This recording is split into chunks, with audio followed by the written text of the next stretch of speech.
Good morning to all. Madam Chairman, members of the committee, senators, members of parliament, thank you very much for giving us the opportunity to be here this morning. And my name is Hudson Innes. I'm the Executive Director of Family Faith Freedom Barbados. On my left is Davida Maynard Holligan. She is a practicing attorney at law, and she is also the Community Outreach Officer of Family Faith Freedom Barbados. And to her left is Reverend Carl Barker, who is a senior pastor of Shalem Evangelical Church, and he is the immediate past vice chairman of Family Faith Freedom Barbados. I'm not going to make the presentation. Mrs. Maynard Holligan will. So I'd be grateful if you will start your time, ma'am, only when she starts to speak. Very well, thank you. And Mrs. Maynard Holligan, I take the opportunity to remind you that the session is being streamed, so as you present to us here in the chamber, to the committee, you're also being viewed as widely as we are streamed. Okay, your time begins now. Good morning to all. Family Faith Freedom Barbados is registered as charity number 1447 under the Charities Act. We are a Christian organization supported by members of many Christian denominations. Our aim is to seek to transform our society by promoting truth according to the dictates of the Bible, by fostering strong natural families, and by building healthy communities. We will, in this presentation, primarily examine the purpose of the Child Protection Bill and the Child Justice Bill. However, we opine that specifically with regard to the Child Protection Bill, the language is too wide. We encourage the review of definitions, including but not limited to the definitions of emotional, physical, and financial abuse. There are also critical definitions missing, such as the definitions of harm and danger. Further, we strongly encourage that a definition be given to moral danger, as there could arise a direct conflict between Section 5F, which introduces the concept of moral danger, and the established doctrine of parental rights, which vests in the parent the authority to determine the religious faith and associations of their children. We say that the role of the legislature is to construct the road and to provide clearly marked guidelines as to its boundaries. The judge is to ensure that we stay on that road. The role of the judiciary is separate. Hence, we ought to ensure that at this stage, all areas of ambiguity, conflict, and legal lacunas are aptly addressed and/or rectified. These are not matters for judicial interpretation.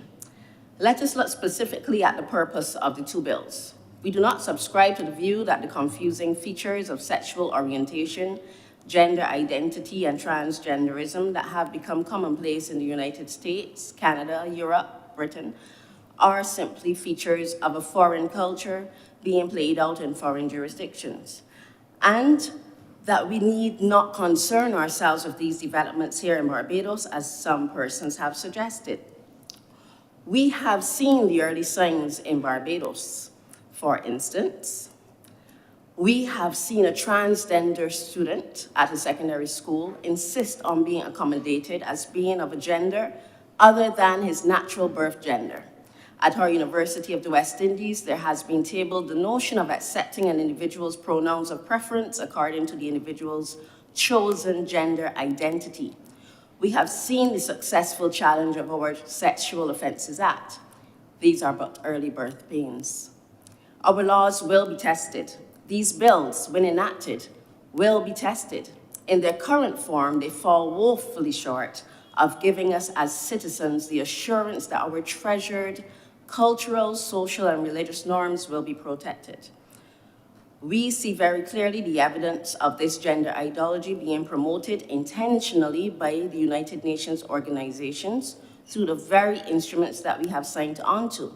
And this is why we are so strident in cautioning the drafters of our legislation against stating in Section 3(1)A of the Child Protection Bill and Section 3 of the Child Justice Bill that the purpose of the legislation is to ensure compliance with not only the specific treaties listed in the bills, but with all international instruments to which Barbados is a party. The fact that this is stated as the primary purpose of the bills weakens any argument we may later wish to make in the cause of making exceptions to accommodate the particular sensitivities of our local, cultural, and social norms. It is our opinion that the international gender lobbyists will not relent in the pursuit of their intention to infiltrate our laws as they seek to promote the infiltration, the facilitation and propagation of the gay lifestyle and transgenderism. We gave an example in our written submission of the legislative conundrum which can be caused. We stated that in response to a request for clarification by Costa Rica on the question of rights relating to the marriage of people in same-sex relationships, the Inter-American Court of Human Rights issued an advisory opinion on November 24th, 2017, stating that sexual orientation and gender identity are categories protected by the American Convention on Human Rights, which Barbados has ratified, in which all states must recognize and guarantee all the rights that are derived from a family bond between people of the same sex. Now, not only will our general legislative framework continue to be challenged, but with this ideology, we fully anticipate there will be pressure on Barbados to amend our laws to facilitate such interpretations, including ultimately the gender transitioning of children. Now, in discussions on the Child Protection Bill, it was stated by this very Joint Select Committee 2 weeks ago that the bill does not contemplate the handling of the issue of sexual transitioning of children, and that the bill does not provide for nor speak to the sexual transitioning of children. The Child Protection Bill does not speak specifically to sexual transitioning, but it does not need to in order to be utilized for this purpose. The application of the bill to sexual transitioning is tantamount to the concept discussed before this committee 2 weeks ago during the discussion with the Barbados Bar Association on the bill, speaking of the abduction of children from another jurisdiction being brought to Barbados under the Hague Convention. There is no great difference between the two applications. In both circumstances, we have a convention impacting its intent and its provisions upon our local courts and jurisdiction as a result of Clause 3(1)A of the bill. We note that the words which apply to the Hague Convention do not specifically appear in the bill. For instance, abduct does not at any time occur in the bill. Nevertheless, the construct and language of the bill, together with the parameters of operation given to the Child Protection Authority, will allow the authority to exercise its powers in accordance with convention. Now, the Hague Convention has a noble purpose, but our point must not be missed. The application of a convention activates the structures created in this bill so that they can and will be used to further the objectives set out in a convention. Vis-a-vis sexual transitioning, the bill becomes the legal framework for the operation of the convention for the sexual transitioning of minors. How can the invocation of international convention allow such, you may ask? The interpretation, guidance, and advisory opinions given by the treaty bodies and the rapporteurs in respect to international instruments are changing rapidly. Here are some examples. The Universal Declaration of Human Rights now enshrines sexual orientation to all individuals, including children, in all modern references and interpretations, even though this concept did not exist when the treaty was declared.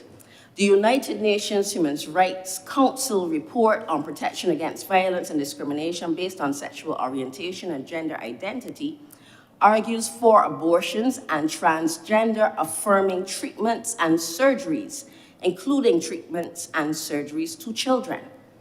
The World Health Organization Human Reproductive Program publication entitled Sexual Health, Human Rights and Law states that countries are required to guarantee adolescents, and they define adolescents as children from 10 years of age to 19, the rights to privacy and confidentiality by providing sexual and reproductive health services without parental consent on the basis of their evolving capacities. Ladies and gentlemen, it is evident that the potential use of the bill for the purpose of sexual transitioning will be strengthened by the inclusion of Section 3(1)(a) that makes it explicitly clear that the primary purpose of this bill is to ensure compliance with all international instruments to which Barbados is a party, some of which support and promote a cadre of perceived rights associated with the concept of sexual orientation and gender identity, including sexual transitioning. We are not aware of any reservations that have been entered with respect to any of these inclusions or interpretations of international convention. The natural effect of the inclusion of Section 3(1)(a) is that our laws will be interpreted in accordance to the changing fashion of international law as outlined in these conventions. Accordingly, we recommend that the purposes given at Sections 3(1)(b) to 3(1)(e) of the Child Protection Bill ought to be the sole purposes of the bill. We go yet deeper. Clause 3(2) of the Child Protection Bill lists the factors that must be considered in determining the best interest of the child. The ultimate question then is, how will this clause be interpreted in light of, 1, conventions to which we subscribe, and 2, the application of case law from jurisdictions which have embraced changes in their understanding of these concepts? It should be noted that our local family law is heavily guided by Australian family law. The idea of the best interest of the child is heavily guided by Australian law. Australian law is highly persuasive before the Barbados Family Court. In the Australian decision of WM against the Department of Communities in the Supreme Court of Western Australia, presented to you by Dr. Veronica Evelyn 2 weeks ago, the court determined that it was in the best interest of the child to remove the child from the protection of parents who, in the view of the court, emotionally abused the child by refusing to affirm the child's chosen gender identity and by refusing to accede to the child's wishes to transition to the opposite gender. Ergo, beyond sexual transitioning, this bill in its current form can be used to destroy families and can allow for the criminalization of good fathers and mothers. We observe that the bill also allows for a wide range of counseling services for the mental, psychological, and emotional health of the child and the family in Section 7(3) and others of the bill. It is interesting to note that at the start of Pride Month, the President of the United States issued a proclamation instructing federal agencies to combat the dangerous and discredited practice of conversion therapy. The President went on to say that additionally, his administration made it easier for LGBTQI youth to access vital mental health support, and youth can speak to counselors who have been specifically trained to support them. Honourable senators and ministers, is it not ironic that in the United States, counselors who have been trained to indoctrinate youth into the insidious scourge of transgenderism are seen as providing vital mental health support, but those persons trained to provide emotional support to youth who struggle with gender identity are being faced with prosecution and are even accused of practicing what is being deemed by the international community as conversion therapy. How will counseling and treatment orders be impacted by the inclusion of Section 3(1)(a) of the bill? Will the types of counseling afforded our children and family units change? Is this progression inconceivable in Barbados as we amend our laws to follow international trends? Gleaning wisdom from this event and others like it throughout the Western world, we ask that it be stated in the bill that nothing in this bill shall be construed to promote or encourage rights related to sexual orientation or gender identity, transition therapy, or the autonomous sexual rights of children of minor age. In closing, we recognize that our worldview is not the only one that has to be considered, but we are resolute in our conviction that our Constitution and our laws must reflect and protect the supremacy of God, and that Barbados must remain a God-fearing nation, irrespective of the diversity that exists among our population, to allow our laws to be infused with language that supports the evolving concept of gender fluidity, with its unscientific, unproven consequences, many of which are yet unknown, particularly as they relate to the physical and psychological development of our children, is to put our children, our society, and our future at great peril. I thank you. Thank you very much, Mrs. Maynard Holligan. How this works is that members of the committee would be able to examine with you a number of the aspects of the bill.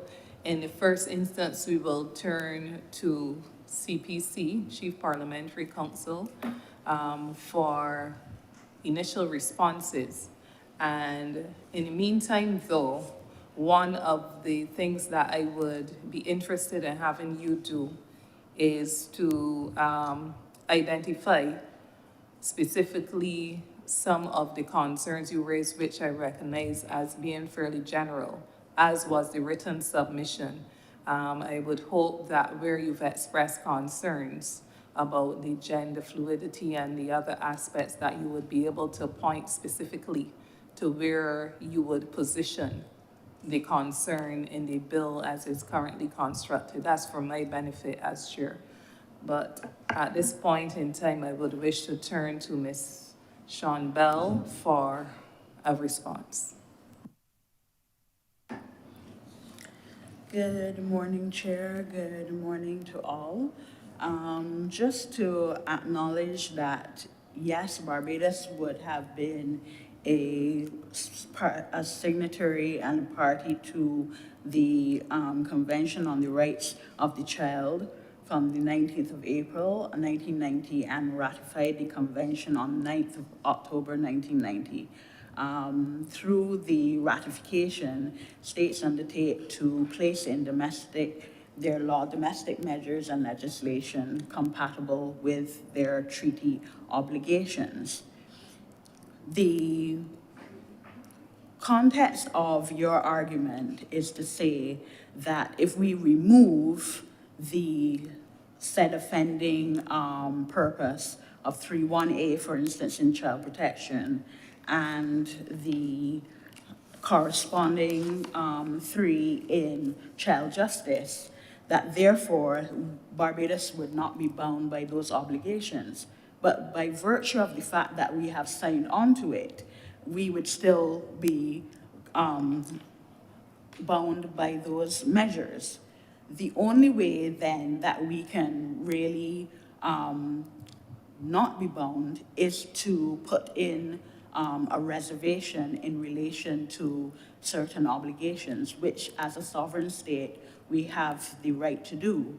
Now, you would also know that within international law, there are certain restrictions in terms of what kind of reservations can be made, and in terms of if it goes directly to the substance of the convention or something like that. So the fact of the matter is, removing this provision would not then release the legislation from being bound by them.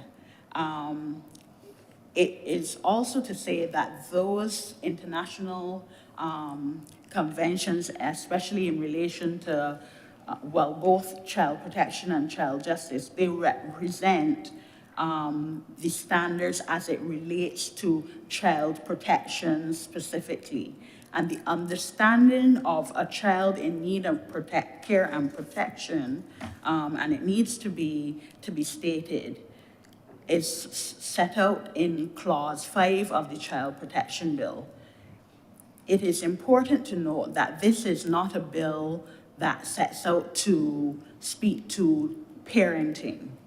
What this bill is supposed to do is to be invoked where a child needs care and protection.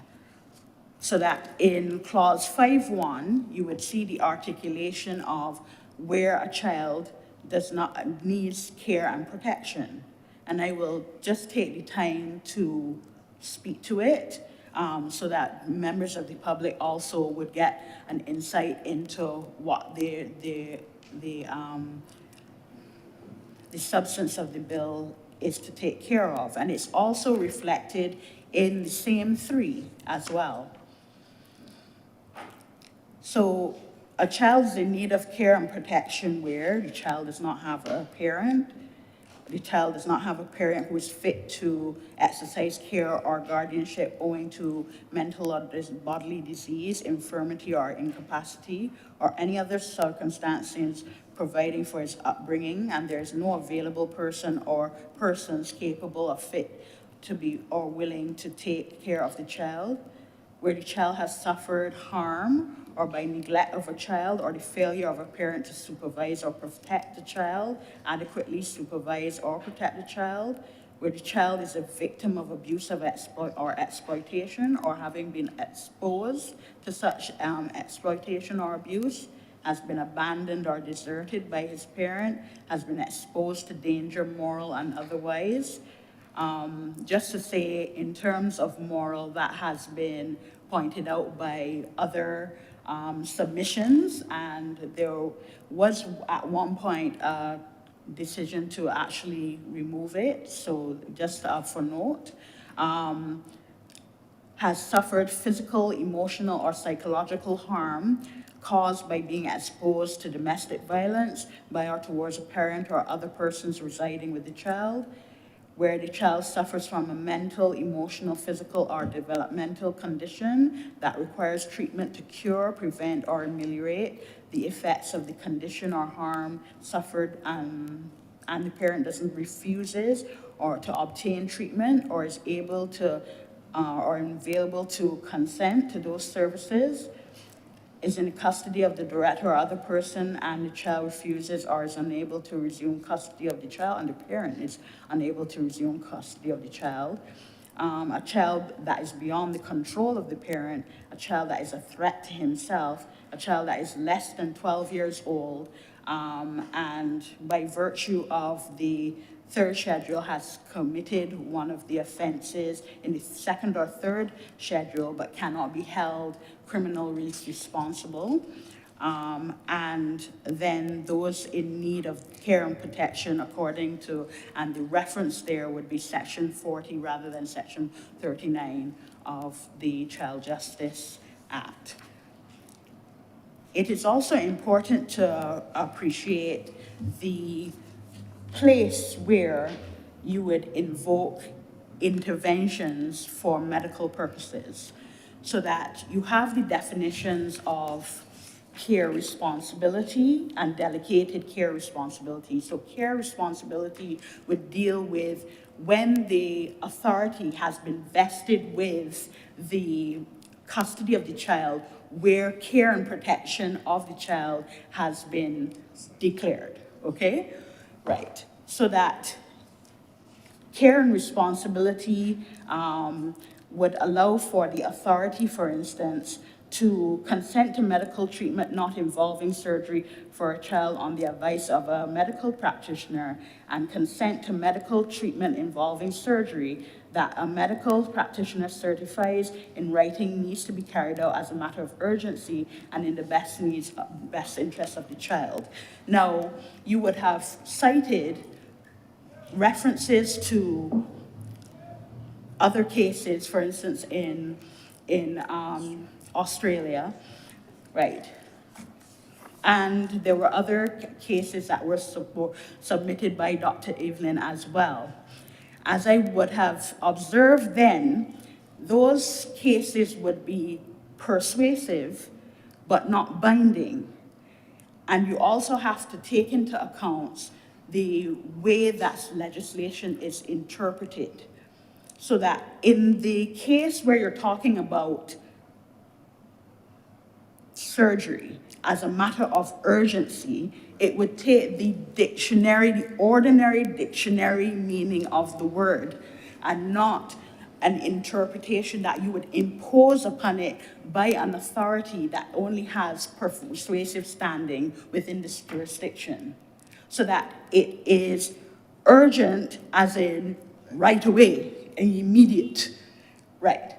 Even from examining the circumstances of the cases, you would recognize that there were medical examinations, psychological examinations, all sorts of different examinations in order to get to the conclusion of the medical doctors. And even then, even in the circumstance, the immediate case, even if you look at the very circumstances, the immediate problem in those circumstances was the threat of suicide, in which case it can be argued that the real and proper treatment is to intervene to deal with suicidal ideation and not sex change. And so therefore I put that to you, and for you to understand that in that way, to me on a local level, that is how it would be interpreted. But especially within the context of this bill and the meaning of urgency, it would not match with the circumstances that you're trying to put forward, that would have been presented in the context of those cases. And again, I stress, they have persuasive weight, but not binding weight. So those are my initial comments. Thank you very much for your attention. Any other member of the committee before I ask Family Faith to respond? I recognize Mr. Trevor Prescott. Good morning to everybody. Conventions and treaties, I assume, will have tremendous impact on local sovereignties. Now, if it is said that we have signed on to all the conventions listed in the section that speaks to the purpose of the legislation, dealing with the United Nations Convention on the Rights of the Child. If we did not submit our objections to any of the tenets within that treaty at this specific time, are we in a position now to submit anything that we consider that we ought to have excluded at this specific time when we sign on to the convention? I'm a little concerned about that, if there's provision, and if by oversight, I'm just putting in that word, we did not object to any of the provisions then, do we have the right to now exclude ourselves from any specific tenet within the convention itself? Because I got the impression that this faith-based organization, charity, is placing a lot of emphasis on sexual orientation. And they're saying that there's a provision within the treaty that allows that is considered as still a legal instrument on sovereignties equally as powerful as statutory law within the independent sovereignties. Can we exclude ourselves at this point if it's agreed that we should? Chair, through you, just to say that the time at which you put in a reservation would be at the time of, just give me a moment in terms of, so that it would be, great, at the time of signature, ratification, acceptance, approval, or accession. So at the time, Barbados did not submit their those particular reservations.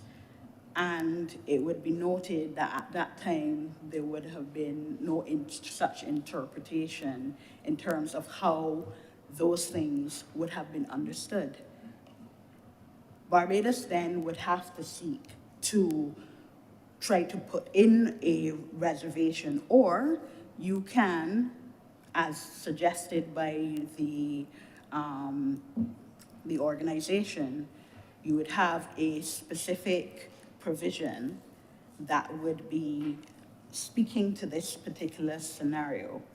However, I would take pains to indicate that the scenario that they're speaking about in terms of how it would be interpreted could not lead to the interpretation that is being averred. Because you have to look at the language of what is set out in the bill. And at the end of the day, in terms of full ratification on the ground, the full ratification takes place with the domestic application. Yes, you would be under an obligation to carry out those measures on the ground, but they're not fully operational until you do so. Mr. President. No, the other thing that I would like to add is if the intended statutory provision now is approved at the highest office of the land, Parliament, can the convention or the treaty, is it mentioned here as a convention, the convention will have higher status in our sovereignty than statutory law. It can't have higher status than constitutional law, but does it have higher status than statutory law? The way that okay, so in order to have full domestic application, there must be legislation on the ground.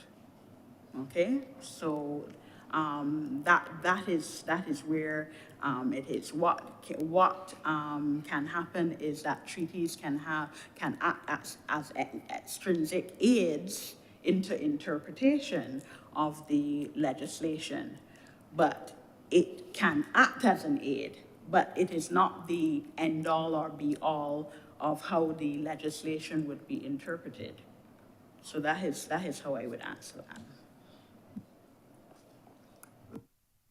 Any other member of the committee? Okay, hearing no further interventions at this time, I would refer back to the family faith freedom, and I would hope that you could also lend some clarification to my earlier question regarding the specifics against the background of what I termed generalizations of your earlier statement. Thank you, Madam Chair. I want to first answer, or give my answer, which is quite different to that last question of whether convention can then have a higher status than local law. And the Constitution is the supreme law of the land, as is stated. But in this bill, we are stating that the primary purpose of the bill is to comply with treaty. The primary purpose, first and foremost. Can I intervene? Yes, please. Are you referring to section 3. 3.1? Yes, ma'am. Section 3.1 says, the purpose of this act shall be to ensure compliance with, and it has 3 bullets, to promote the welfare of a child, to provide care and protection for a child, protect a child from abuse and neglect, and ensure that the best interest of the child is given paramount consideration in all matters. So I'm conscious and interrupting only because I would want us to be clear and factual in our submission. Yes. So we have here to ensure compliance first, not the best interest or welfare of the child, but to ensure compliance with, and I will just sum up Section 3(1)(a) as international instruments and convention. Then we do proceed to the welfare of the child.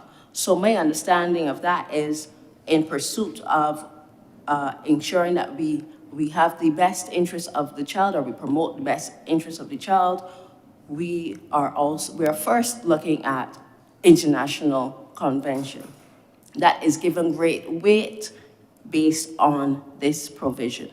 Mrs. Maynard Holligan. would your submission then be that that does not take primacy in terms of where it occurs, but that instead of bullet A, it be bullet E? Because because what you're speaking about is the order that it appears first, but I think that Ms. Bell is best suited to respond to this. But my limited knowledge of the law is that when you go through all the bullets and you have an and, whatever the order that they come in, it is and all of these things taken together is the purpose of the act. Ms. Bell? Yes, Chair, so that the penultimate paragraph has the word and, which means that all of them are to be interpreted together. Additionally, the purpose of those particular conventions and instruments, in context, the primary purpose is to serve the best interests of the child. So it is in league or in compliance with all the other cited objectives, B, C, D, and E, so that it is not running in conflict, but actually they are in harmony. Okay, I hear you. I believe, though, that the conventions will be given great weight. But not only will the conventions be given great weight, case law will also be given great weight. And they are not simply persuasive. They are highly persuasive. That Australian case, Australian law is highly persuasive in our court, especially dealing with matters of the best interest of the child. So,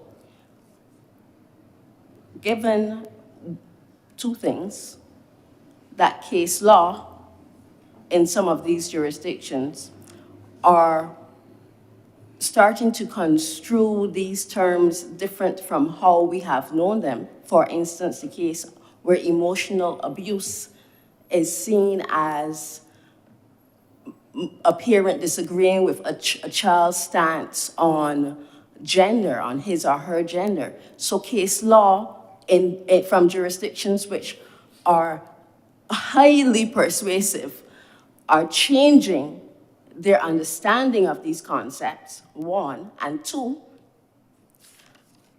convention, as we have ratified it in 1992 and various years, and what it meant then is not necessarily what it means now. Now, the word may not have changed, but before, where equality meant X, equality now means X minus 2 plus 16. The meanings of the words have changed, and this is seen in these various reports and documents which are issued by these treaty bodies. What am I saying? I am saying when we look at convention, whereas I grew up thinking convention is beautiful, UN convention, there is no law as wonderful as the Human Rights Declaration. I can no longer say I have that view, because what it meant in 1992, where we all stood for freedoms and joint rights, we have swiftly been pulling away from that. And I encourage you to go and look at the reports being issued from treaty bodies, if you are not already aware. I'm not saying you are not, but I encourage you to, because you see in these reports statements and definitions of things that are very far from what we have come to know and understand. And these treaty reports are like journals. You are not a doctor without being in tune with the medical journals. You are not a lawyer without knowing case law and being in tune with the journals. They inform your interpretation. And they will come back here when we look at statute and we see emotional abuse, lovely word, but what does it mean? Let's go to the treaty, let's go to the journal, let's go to the report, let's go to the case law. The interpretation given by places and jurisdictions and convention bodies that we look to and we respect, these things are changing rapidly. They are not what they once meant. They no longer mean these things. Madam Chair, to go back to your question, I am indeed concerned about the inclusion in Section 3.1 of, excuse me, we are concerned, I do not speak for myself. I'm going to the section. Of the international instruments, United Nations Convention, the United Universal Declaration of Human Rights, and all international instruments, I am concerned about the inclusion of that. And furthermore, we suggest that be stated that nothing in this bill shall be construed to promote or encourage rights related to sexual orientation or gender identity, transition therapy, or the autonomous sexual rights of children of minor age. Now, when the child becomes an adult, that's the child's decision. But as a child, we are to provide a safety net. We are to provide a safety net. We are critical decisions that can be irreversible. Some of these hormone therapies and surgery. Now, I know that, and CPC, I understand your point, but if we are going to, and the court depends heavily on the decisions and case law of Australia and other jurisdictions. Other jurisdictions are changing how they interpret these words. Now, if our courts are going to be looking at these things, it will automatically mean that our court must they will ask themselves, are we then to change how we interpret these words as are in this bill? And the bill is, there's no specific definition given of emotional abuse, so that the court can say, well, this is how they interpret it, but the specific definition given here, this is one of the areas, for instance, in Section 3, nothing specific or tight given to emotional abuse. The definition of physical and financial abuse, these definitions are too wide. So if the court can say, well, they are interpreting these things this way, but on my bill, I see a tight road. I must ensure I'm within my road, I'm within my boundaries in my interpretation. So it is therefore clear that I cannot interpret outside of the definition. Our definitions are too wide. So then the court can, according to the particular justice and his or her interpretation, bring to Barbados interpretations such as what has been seen in the case of WN. I just want to say a few more things because you spoke about a few things.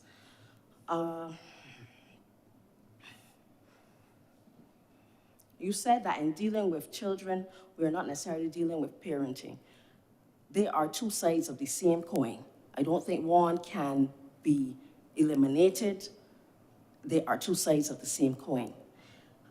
Section 5 of the bill, again, it is not just Section 2's definitions, it is also Section 5. I'm glad that you said that you're considering removing moral from there. Let me go to Section 5.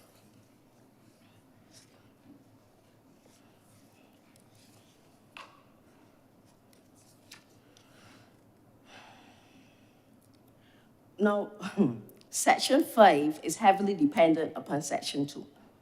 So for instance, if I just say mental, emotional, physical harm, then I must, of course, go back to Section 2.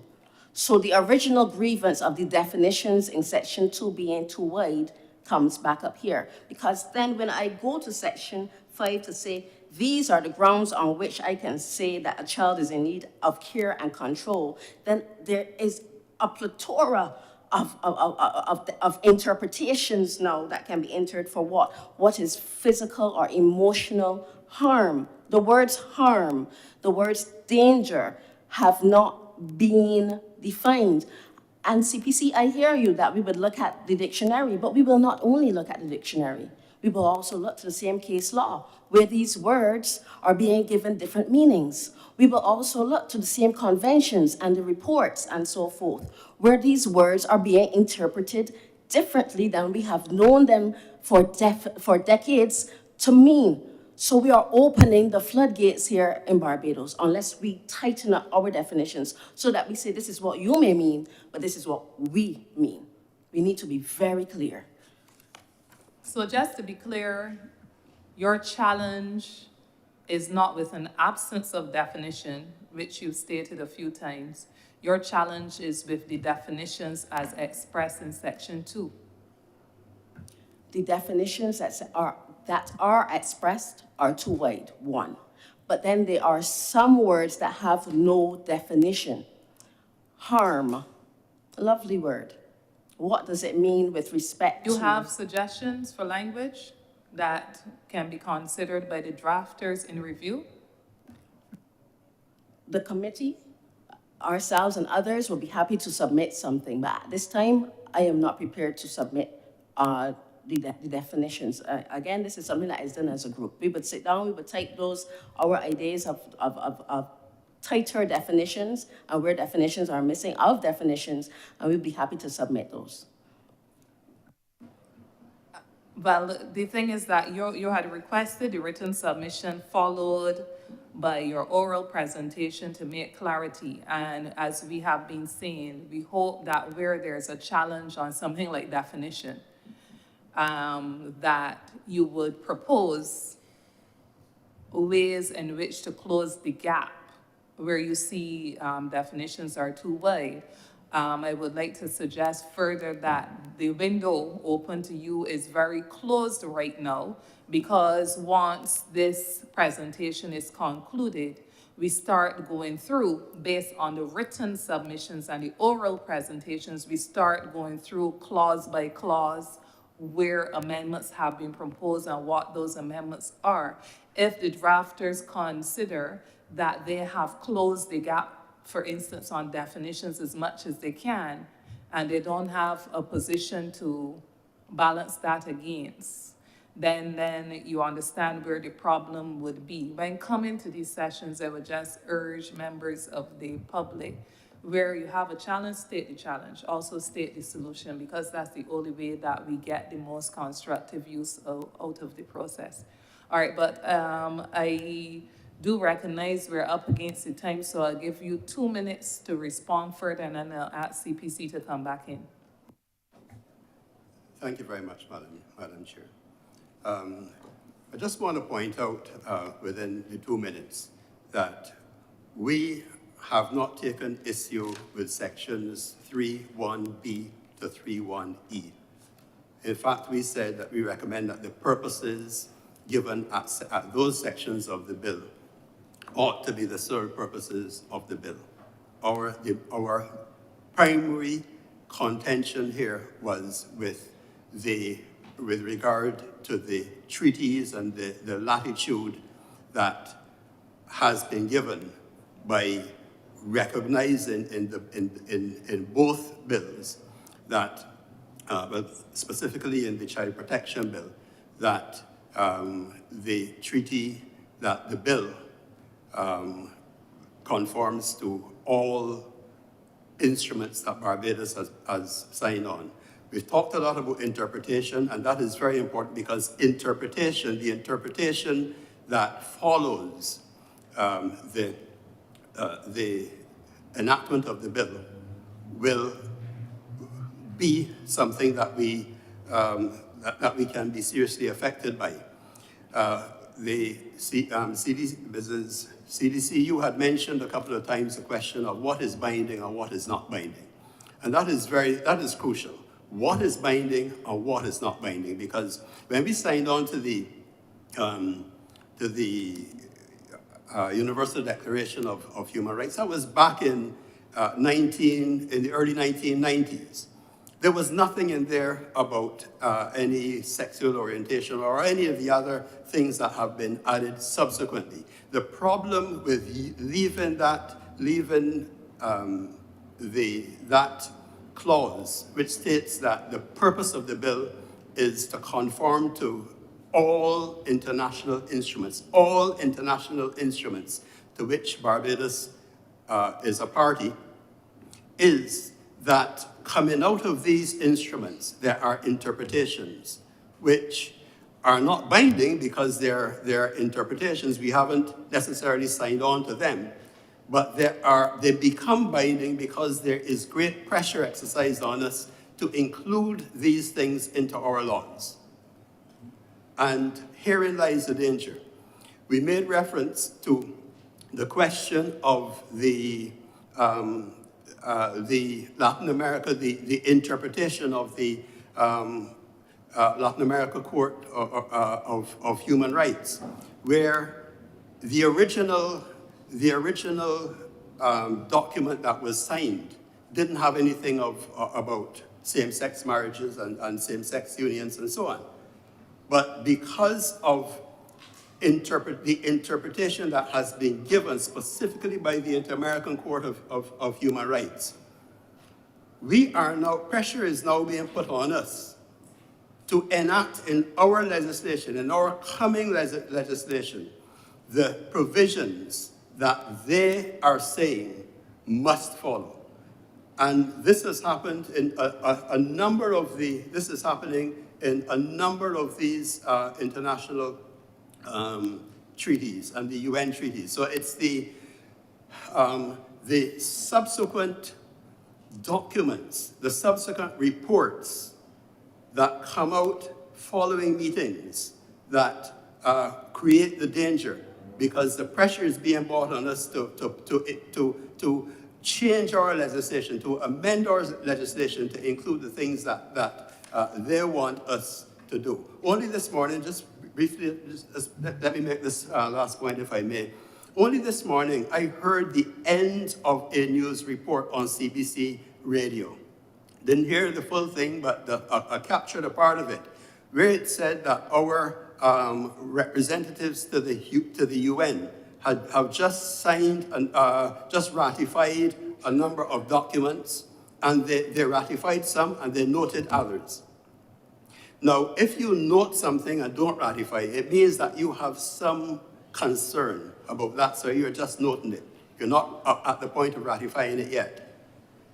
And this is where we see the danger, because yes, as you rightly said, madam, we have the possibility of including reservations. But when a reservation submitted, the report that I heard, it spoke about noting certain things. I haven't heard anything about reservations. And I don't know if it related to the Cotonou agreement, which is the subsequent agreement to the Lomé Convention. The old Lomé was for 20 years, then that went into another 20 years, and now we have the post-Cotonou agreement, which was supposed to be signed in July, and it was moved back to October. I don't know if it had anything to do with that. But that document, which is a trade agreement, now has no less than 100 references to human rights. And all kinds of things have been put into that, which become binding on us as we go forward. And this is what we are bringing attention to. Right, thank you, and I interrupt because your last concern is actually one that was presented before, so maybe it would be useful for CPC in the rapid response to clarify the point at which reservations are made, to speak to the difference between noting and ratifying, to also make some reference to the point that where reports that relate to instruments may say certain things that they don't have impact unless there are amendments made to the instruments. I happen to participate with one of the UN organizations that follows that specific. There are reports that can come out of instruments, but unless those are brought as formal amendments and adopted as amendments, as an amended document, they're just reports that may be used for persuasive arguments and so on. So CPC, I think that there are some broad areas that you may wish to comment on and some other specific concerns. Yes, Chair, just to say that we emphasize the fact of where agreements to which Barbados is a party. The right of Barbados as a sovereign state to enter in reservations. The reservations can be put in at the signature, at accession, at ratification. In terms of your raising the point about noting, that's what it means. It is noted, but it is not that we have agreed to be bound. And in order for the full application of a treaty to be felt on the domestic level, there has to be reflection on the legislation on the domestic level. In terms of the cases and being highly persuasive, note your language, highly persuasive, but not binding. And at the end of the day, the courts have to weigh the legislative structure that you already have in your jurisdiction, the case law that may, in fact, touch and concern this area, even if it's not direct, and apply it with the language that is actually used and informing the dictionary meaning. But there are also other canons of statutory interpretation as well, such as the meaning of the words would be influenced by all the words around it and the context of the particular legislation. And at the end of the day, it has a central focus of protection of the child. I appreciate that you are saying that there may be a time where or there is coming the influence of or international pressures. But at the end of the day, you have to appreciate where Barbados is.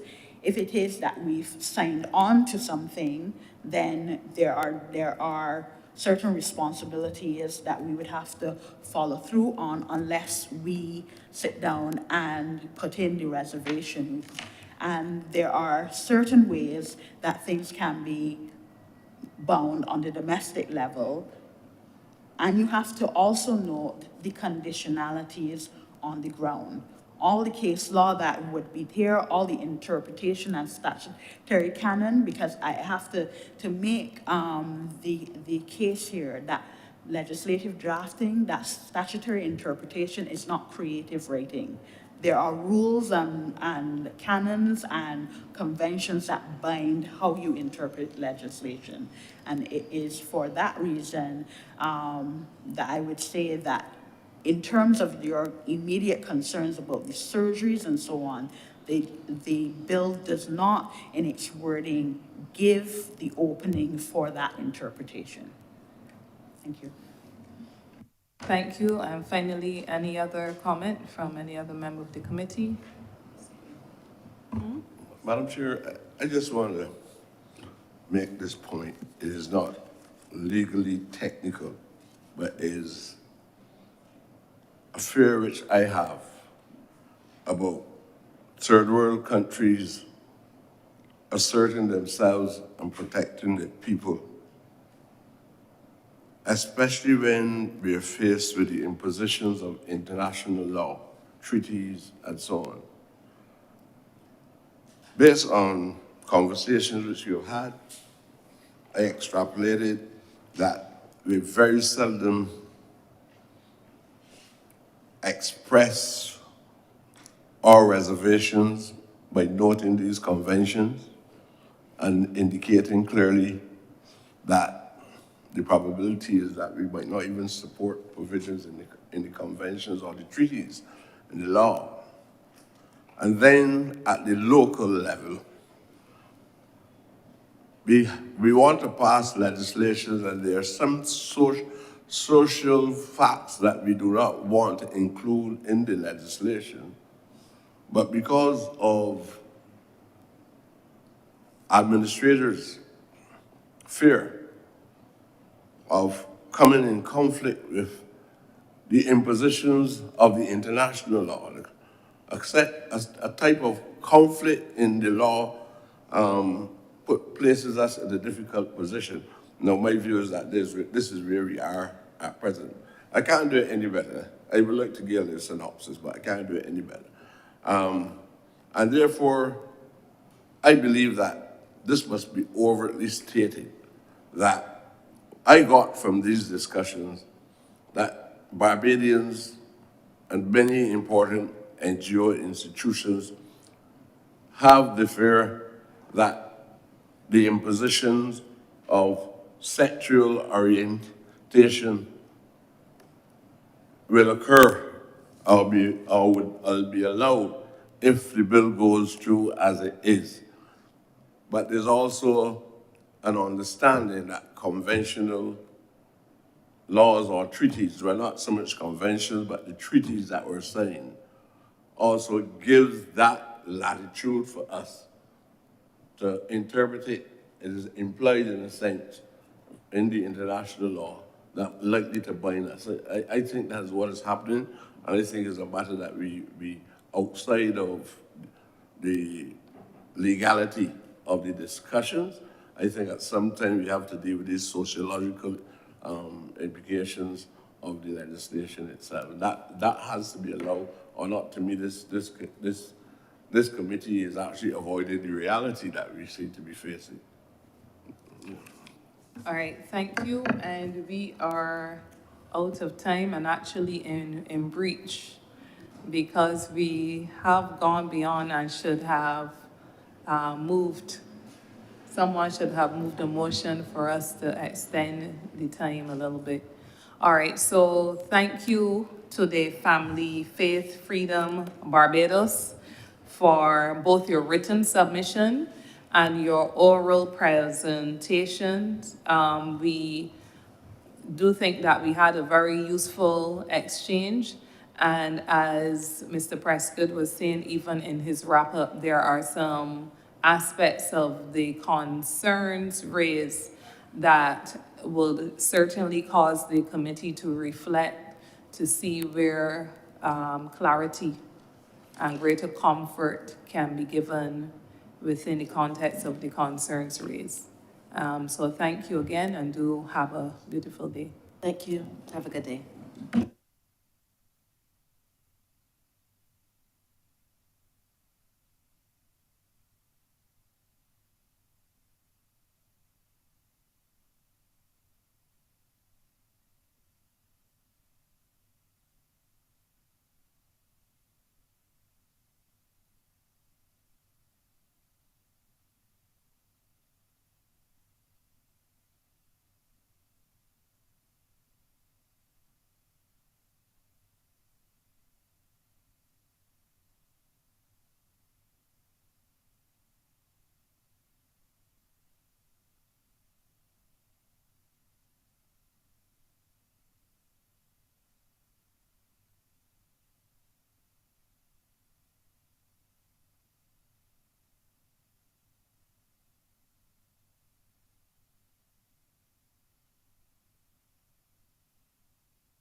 that would weigh into our final analysis of the bills before us. So without further ado, I turn over to, I don't know who is leading the discussion, Ms. Sujan? Thank you. Good morning, everyone. Thank you for having us. My name is Felicia Dujon. I'm the third vice president of the Democratic Labour Party. This is my colleague, Ms. Tyra Chapman. She's also an attorney and also part of the Young Democrats. It's a pleasure being here. We want to appreciate and, of course, thank you for the opportunity to invite us to speak on such an important legislation in Barbados, not only for us as individuals within a society, but also for the protection and safety of our children. We also reserve the right at any point for us to continue to submit when it's necessary, because we believe it is our role and responsibility to submit to any factors that may affect us within our society. Given the matter with the Child Protection Bill, we have discussed this matter for the last few months. Since June, when we came across the bill in Parliament, we thought there were some major concerns that we thought should have been brought to the attention of not only the government, but also to the public domain. As we have submitted our written documentation, we also want to just briefly go through the comments so that we have some idea of what is happening. For instance, the bill in itself seeks to look at a one-size-fits-all policy, meaning that it takes in consideration or may take in consideration that all families are the same. And as such, the bill is structured in such a way that it seeks to penalize certain persons that may not fit into that category. And of course, we can understand in our Barbadian culture and our Barbadian society, there are diverse families with diverse concerns, economic concerns, and in some cases, concerns that may, in some cases, affect them and how they conduct the business of a family structure and as being a parent. So the financial distributions of family is very important. It seeks, as we said before, to penalize the poor, the vulnerable, the most vulnerable in our families, in our society. And we have seen that. Last few weeks, we saw a mother and her children right across from here. And she could not afford a home because of her economic downturn. And these are real issues, so that when we create in legislation, it is not the abstract documentation, but how does it affect the lives of every single citizen within this society. And as a result, we ought to ensure that whatever legislation is being passed, that we take in consideration that every life matters, and every parent and every child and every family and every household matters. And so we have to take that into consideration.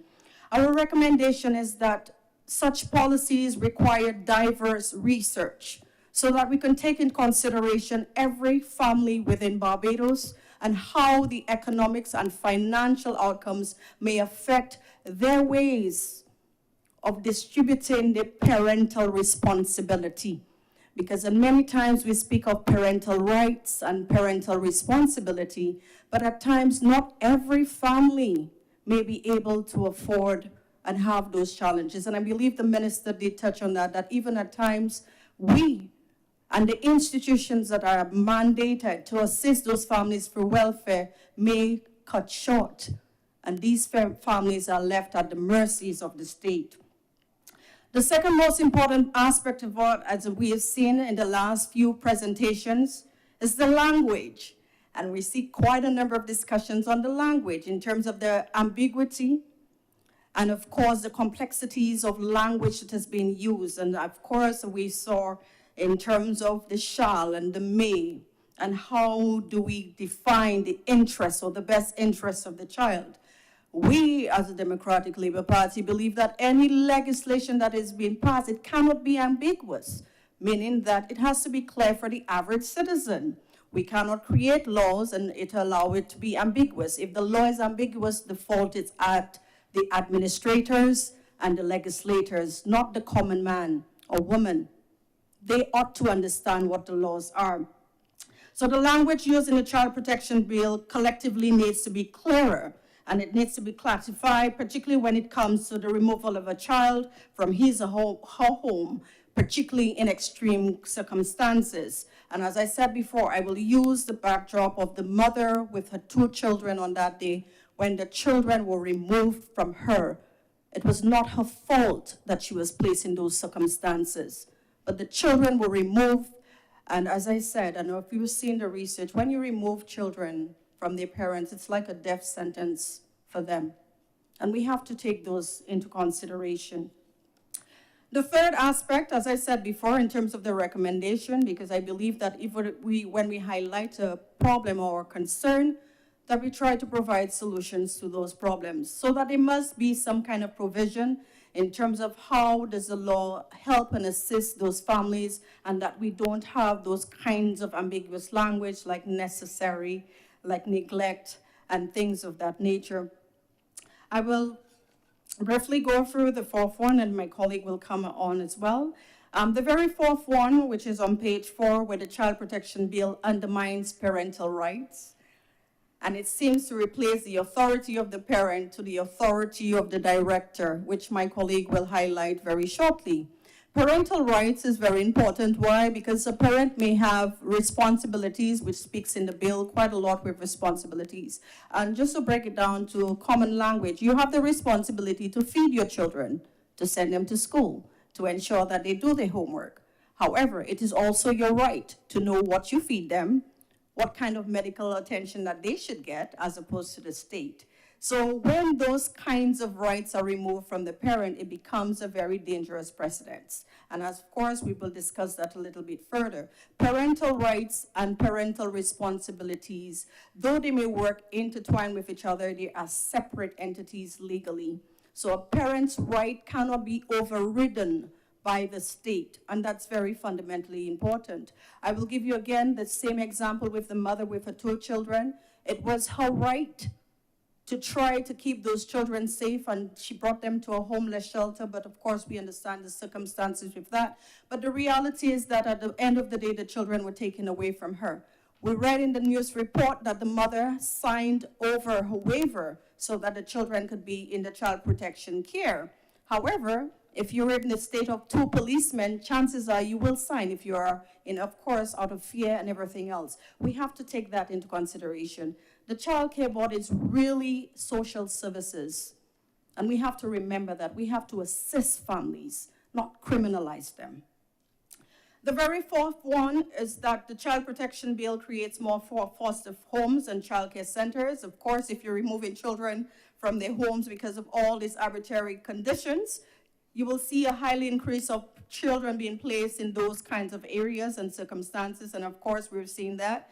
And one of the concerns that we have in those child care centers and of course foster homes is that the new Child Protection Bill does not speak about the pre-qualifications of those individuals. And of course, we have understood how that has worked, because the Child Justice Bill actually removed some of the kinds of harms that were being done to children in those centers, including flogging and corporal punishment of children by state agents. We have to be very careful and very mindful of that. So overall, we're saying that the bill is too wide and too general in that sense, and we've highlighted, and we can go through them. Definitions and interpretation is very important. From page 11, we're seeing that what do we mean by care responsibility? Of course, the definition for parental rights must be inserted, because we cannot have the Child Protection or the Child Care Board or the authority making decisions, particularly when it's decision that does not take in consideration matters of emergency. Of course, if your child is severely harmed and that child needs a medical emergency, of course the state has to step in, but you need to counsel the parents. It is very important. So we will see that again. We're seeing in terms of a child in need of protection and care. Again, the standards that it gives in terms of mental issues to deal with treatment, all of those factors, it has to be clearly defined, because as a philosopher myself, when we see that kind of language, it can be interpreted. And of course, all this Legislation, at the end of the day, it gets you to the point of the judge, and the judge has to decide as to what exactly it's saying. Emotional harm, that has to be, it will be again very problematic in terms of how we define that. Do we need various aspects of it? Neglect of the child, which is very important, because the neglect of the child in this current child care protection bill, what it actually does, it exonerates the state. So it only penalizes the parent and not the child. So given that we have, in terms of the time, I will allow my colleague here to touch on the matter to do with the legal status of this bill. Pleasant good morning once again. I want to say thank you for giving the Democratic Labour Party the opportunity to make the presentation before you this morning. I am definitely honored and humbled to be before all of you this morning. So I will just touch on something that my comrade would have touched on, which is the section 22.3. My issue from a legal standpoint of this particular section is that even though it says that the removal of a child shall only occur where it's necessary to protect the child from risk of serious harm or danger, my issue with that word necessary is a very discretionary word. Necessary, what may be necessary to one person may not be necessary to another. And we're dealing with a director, yes, which is a statutory creature, but at the end of the day, that person is still a human being. So depending on who the director may be at a given point in time, you may have a situation where what was necessary to that person acting at the particular time may not be necessary to another, and then you find inequality in how the law is applied. So my suggestion there would be to create a subsection which then creates different factors which are taken into account when determining what is necessary. Also, that word risk, that's a weird word to use in a piece of legislation, because what's risky once again to one person, or what's risky in one situation, may not be risky in another. So once again, I would say add a subsection which clearly defines what factors need to be taken into account when determining what is risky. Further, I would say that the whole notion that the offenses created by the bill are tribal summarily is problematic. Not so long ago, it was reported at a criminal law justice symposium, which was held at the Hilton Resort. I believe it was in April of this year. It was reported that we have a backlog of 16,000 cases, and that's only at the criminal level. That does not encompass the civil cases and the new cases which come in every day, 16,000. So obviously, if you're creating offenses which are tribal summarily, you're putting more pressure on that system. And then my concern is, I don't believe that the factors which contributed to that backlog have been adequately addressed as yet. For example, their magistrates, they're still writing longhand notes, so there's no infrastructure which you would see at the High Court level. For example, the simple thing of creating microphones that then create a transcript instead of having them write notes, which after every 2 sentences you have to pause. That obviously takes up time. And then there's a small pool of magistrates. I think we need to widen the pool so you don't have a situation where, because a magistrate is on leave, cases can't be heard. Right now I'm getting dates in next year at the magisterial level. So that just speaks to the difficulty we're having. So my suggestion, or the Democratic Labour Party suggestion, would be to create an independent tribunal. It's not a new concept. It's been done before. We see it with the employment law, the labor law. We have tribunals in place already, and it has been a successful mechanism. I don't think we need to further burden the magistrate courts, especially in circumstances where what's causing the burden has not been addressed as yet. I would also like to draw the committee's attention to section 7.5, which states that this section, where the views of the child differ from the position of the director, the child may, within 13 days of the notification of the position, appeal to a judge in chambers. My issue with this particular position is not necessarily that the child has the right to appeal, but I think that the parent should also be given that equal right to do so. Obviously, we support that children are given more rights. We definitely support that position, but there needs to be a balancing exercise carried out. So although we want to give children more rights, we also don't want to take away those rights of the parents, because that is a natural right given by God and not man. And therefore, we don't want to be put in a position where we now have legislation which is taking away that God-given right. Additionally, I would just like to reiterate the point that my comrade made in terms of, I find the language of the bill in of itself is seeking to replace, I don't know if it was intentional, but seeking to replace the rights of the parent with the authority of the director. And I think this is something that we need to approach very carefully, because we don't want a situation, we've seen examples in other countries where this might have been a bit problematic. My comrade highlighted a situation recently where children were taken away from a mother. So we don't want a situation where, even though we have parents who may be putting their best foot forward and really trying to do the best for their children, we're taking children away from them because they're falling short. I think there are a lot of social and economic factors which need to be looked into and addressed, because this is a piece of legislation which operates in a country, and I think we need to look at the circumstances of the country, social and economic factors, and not just put a piece of legislation in place and not look at the activity that's happening right now. A lot of people are struggling. A lot of persons, especially in Barbados, they're raised by single parents. A lot of these single parents, they work 2-3 jobs just to make ends meet. So we don't want to put those parents who are truly trying to do the best for their children, in a situation where we potentially, have their children taken away from them. Obviously, we want to protect children from real neglect and abuse, but I think there's a gray area, which is, the parents who are really, really trying their best, given the circumstances, to make ends meet. So I just wanted to keep your presentation quite brief. So that is, what I have to say this morning. And I assure you the chair has already extended you some grace. Thank you for your submission.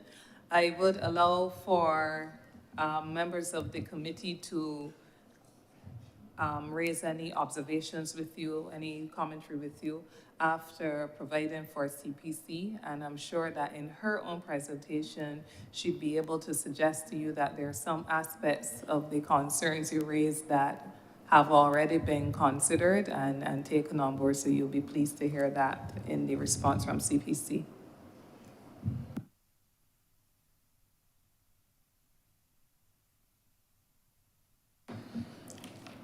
Chair, through you, just to indicate that it must be made clear that the jurisdiction of the legislation is supposed to be speaking to children in need of care and protection. Care and protection is articulated in Clause 5 of the bill. We would have gone through it in a previous submission, but let's look to them again to make sure that you understand that there would have to be these circumstances in order for there to be an intervention. This is where the child does not have a parent, the child does not have a parent who is fit for care or guardianship, and it explores those circumstances, has suffered harm, neglect, failure of a parent to supervise adequately as supervised, victim of abuse or exploitation, abandonment, exposure to danger, moral and otherwise. It should be noted that the word moral will be deleted. The suffering of physical, emotional, and psychological harm, the suffering from mental and emotional and physical abuse, and then they go into an explanation where the child refuses or where the parent refuses or is unable to resume custody of the child, where the child is beyond the control of the parent, and the child is a threat to himself or others, where the child is under the age of 12 and has committed an offense ordinarily that would constitute an offense but cannot be held criminally responsible, and the circumstances of care and protection as it relates to Section 40 rather than Section 39 of the Child Justice Act. And just to go into just the areas that the Child Protection Bill goes into, basically setting out the importance of child participation and the paramountcy of the best interest principle, child participation as in Clause 7, and the best interest principle 3.2 and Clause 9.3. It articulates the key procedures for child care and protection process, from reporting through the investigation and placement, and that is spoken to in Part 3. It recognizes the need for care planning and offers some helpful guidance on the general approaches to be taken in this and other child protection procedures. It establishes a new and much needed court protection orders to speak to protection, rehabilitation of children. It speaks to the intersection of the conflict between children in conflict with the law and the need for care and protection.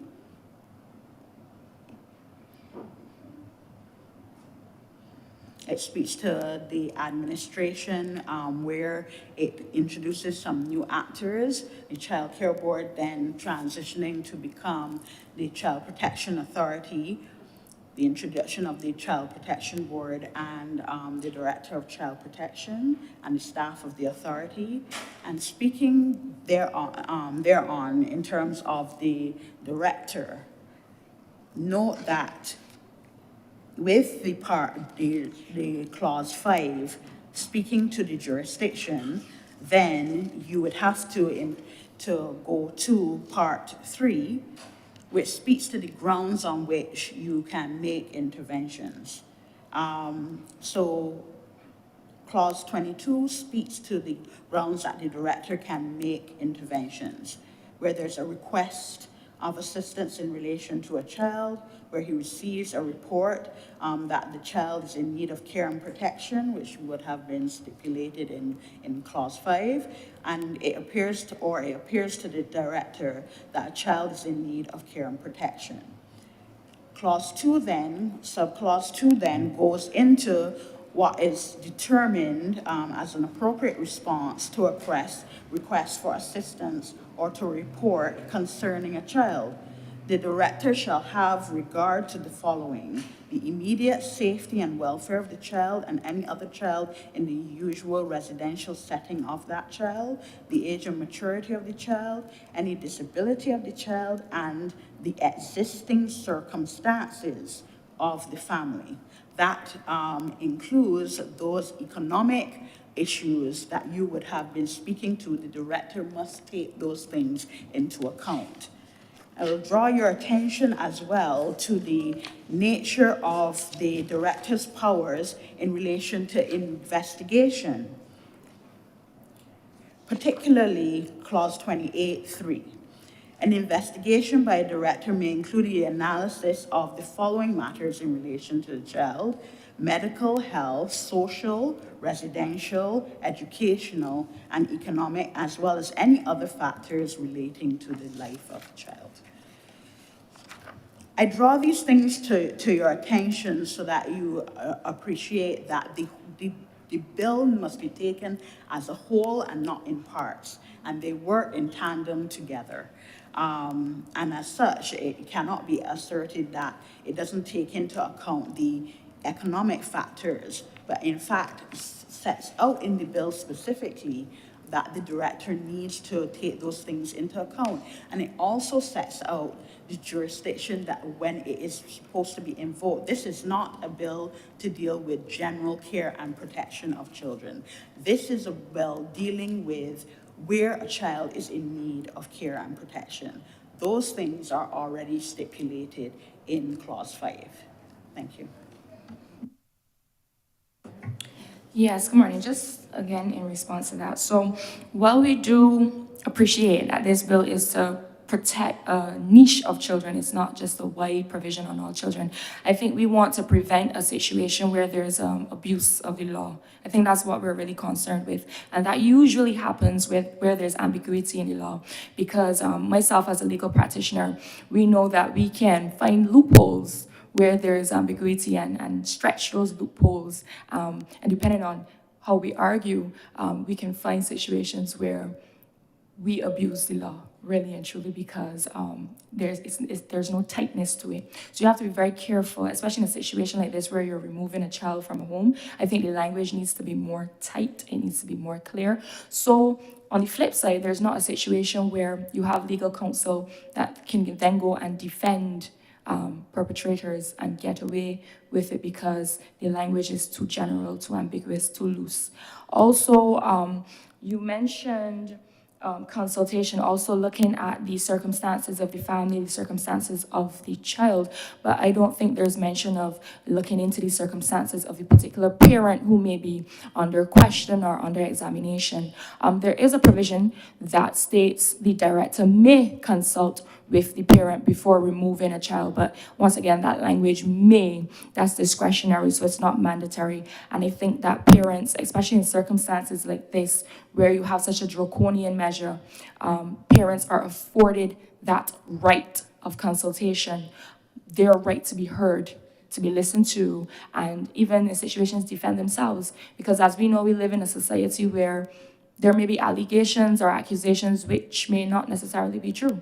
I've seen it time and time again where there are persons who may be aggrieved by the other parent. So for example, the mother of a child, she may be aggrieved by the father of the child and she makes certain accusations which may not necessarily be true. Do we just then remove the child from the care of the father because an accusation like that was made? Or do we actually give the father the right to be heard by consulting with him first and making a thorough investigation before the director then goes in and takes away that child? So I don't know if Comrade would like to add anything to that, but that would be my response. Before that, on the flip side of your argument, suppose there were an instance where there is evidence, because you spoke about the situations where there was no evidence, but there is evidence of whatever the accusation is. Is it still your view that that parent needs to be consulted? I think where there is strong enough evidence, of course, you wouldn't want to create a situation where you're putting the child or keeping the child in that environment. But then that needs to be made clear in the legislation. I don't think that's Because I think that is what the use of may contemplates. So as you are thinking, if you may wish to propose language that, in your view, can strengthen it, because we went through this when we interviewed the Child Care Board and so on. We had some discussions, and that is specifically what it contemplates, that in those situations where there is that clear evidence, you don't need to consult. Yes, that so I do have language. Actually, I think if we remove the word may and replace it with shall, but then put a proviso, which says basically, the director shall consult with parents, and then the proviso would be unless there is reasonable evidence or strengthly evidence or weighty evidence which suggests or points in a direction where there's actual neglect and abuse. So I think the starting point should be the enforcement of the right.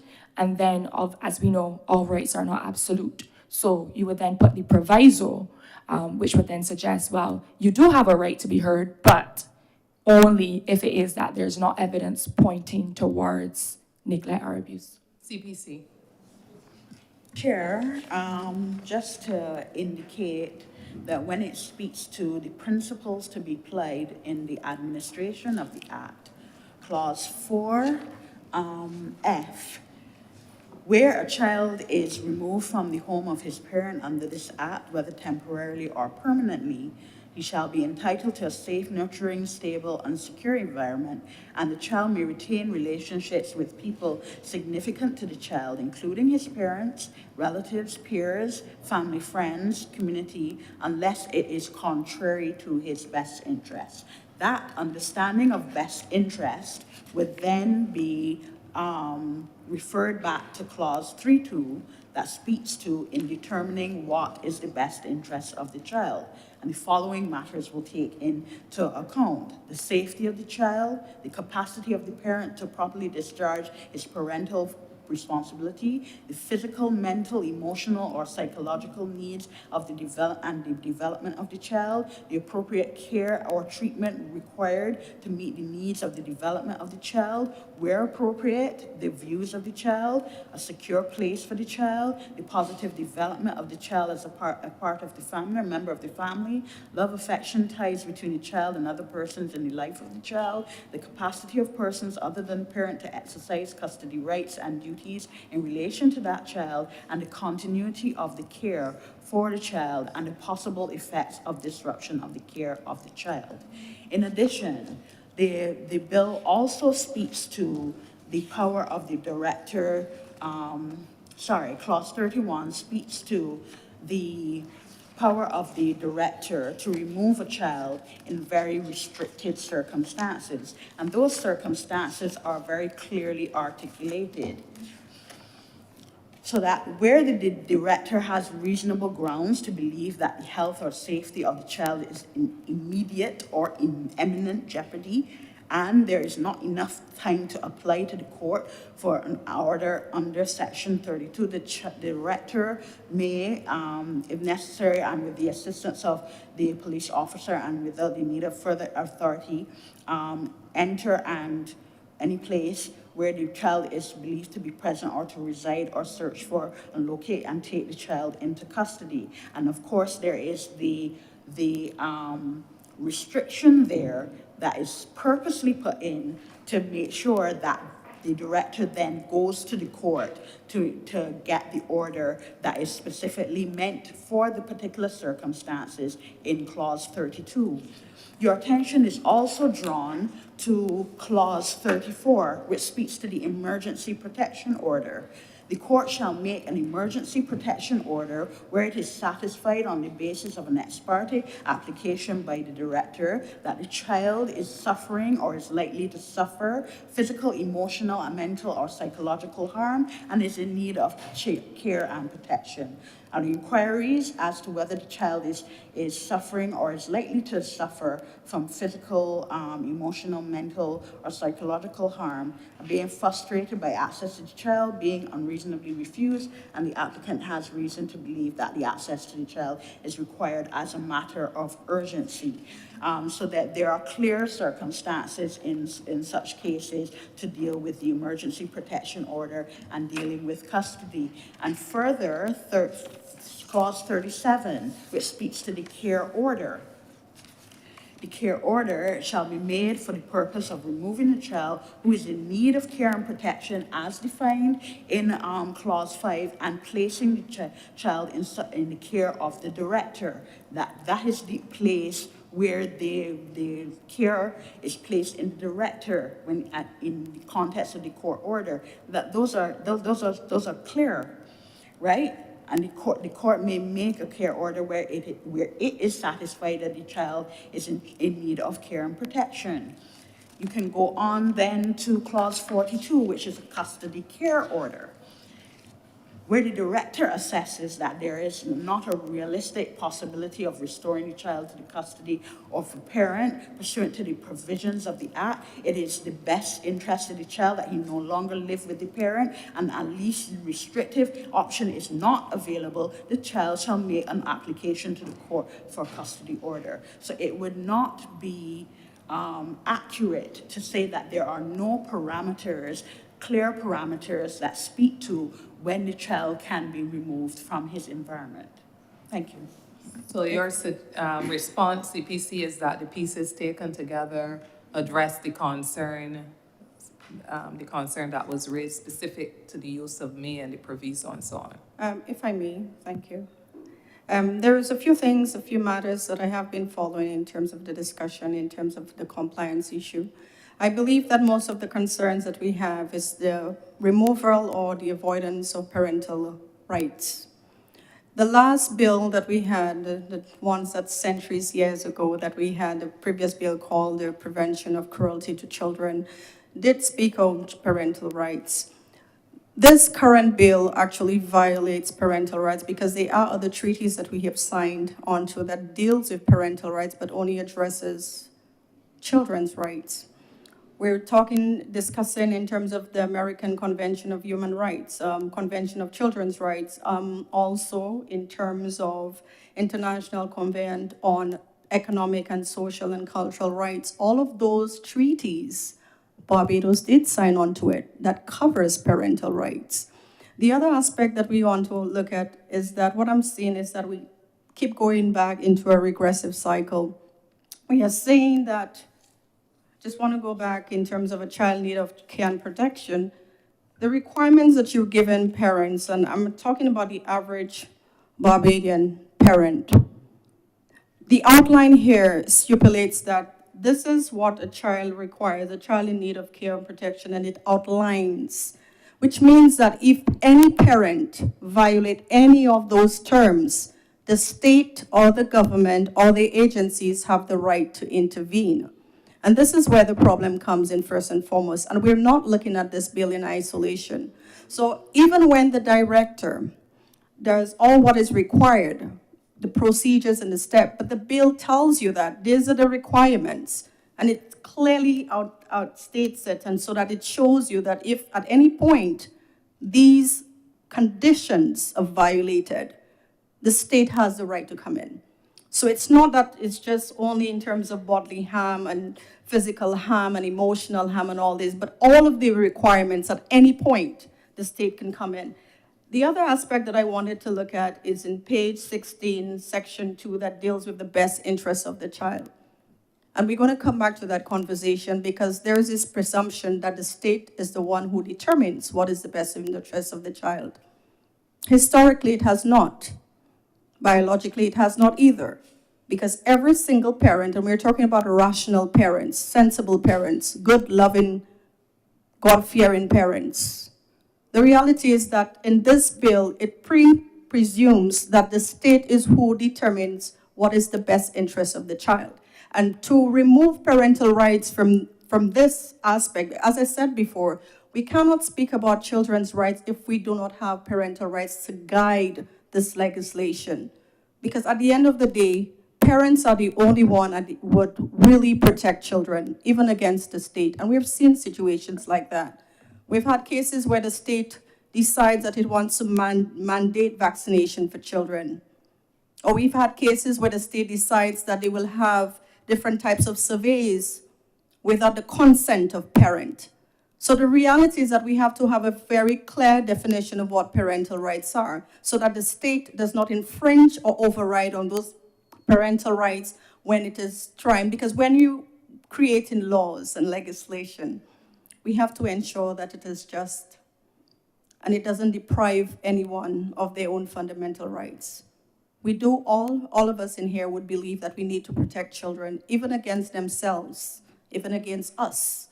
But at the same time, we cannot remove parents from the conversation. So in section 2 here, where it says in determining what is the best interest of the child, it is not the state.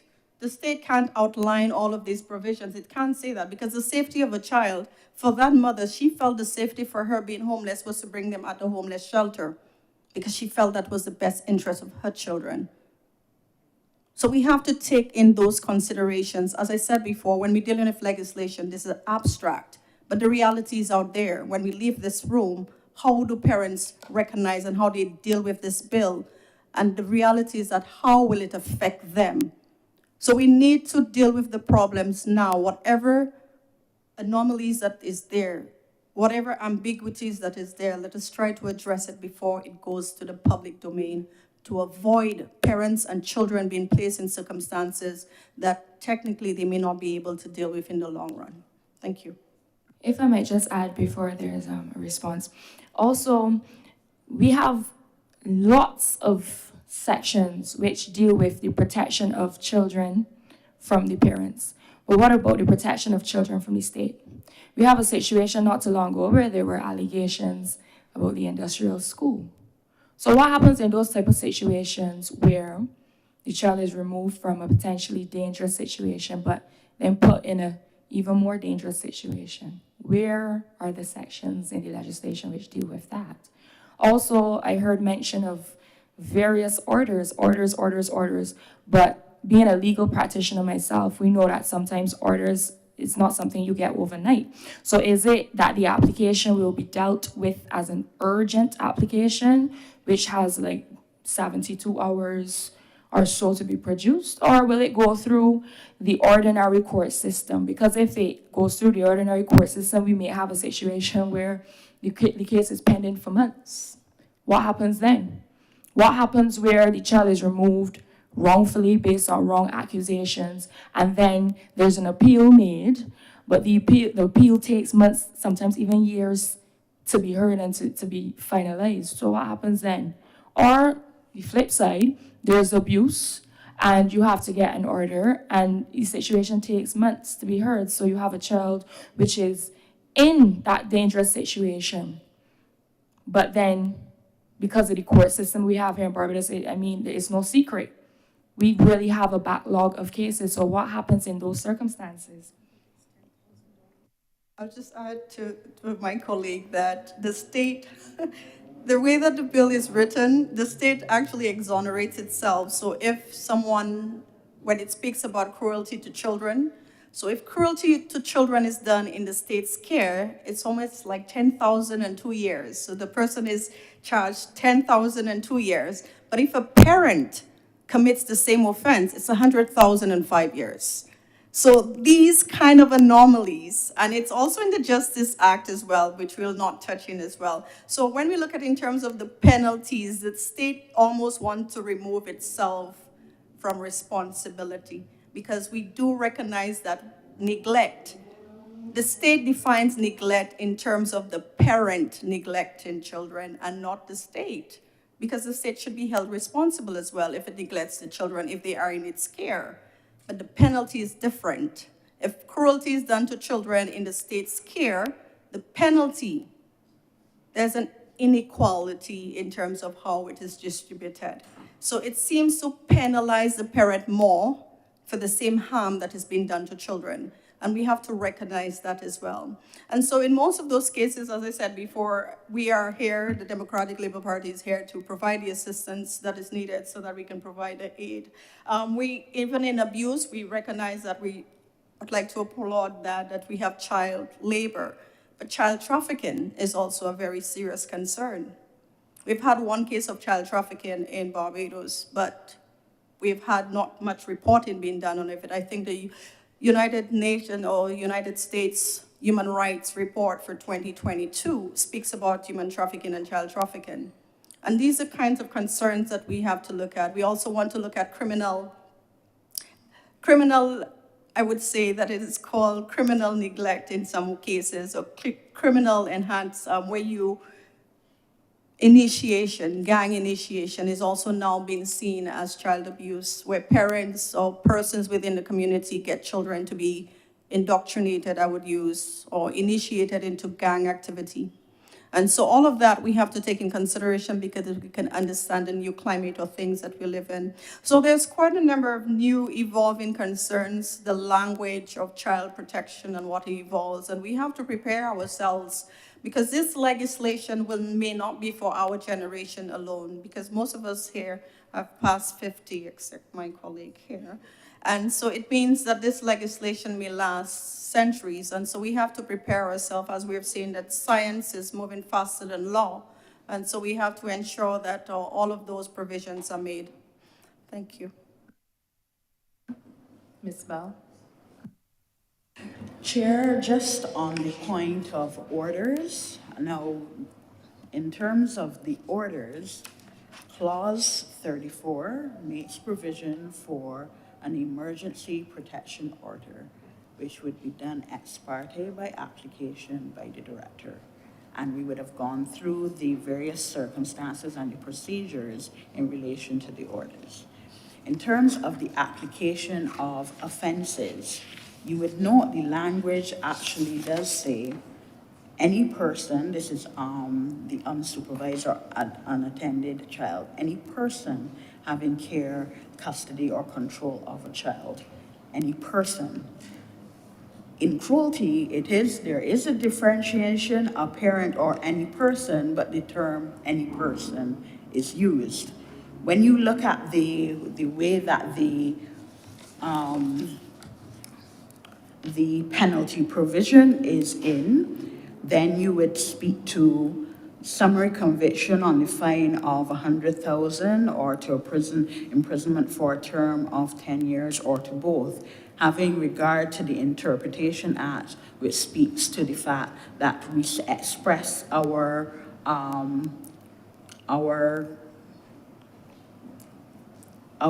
statutory penalties in the maximum, that is from 1 to 100,000 to 1 to 10 or to both. But the point is that that person also captures the abuses that could be put in relation to the state. And additionally, even if there was asserted a defense of doing things in the best interest or in the course of their duties, it would have to be proven that their specific action was justified in the carrying out of their duties, which you could not say that these activities were. There are a number of different things that would have been said.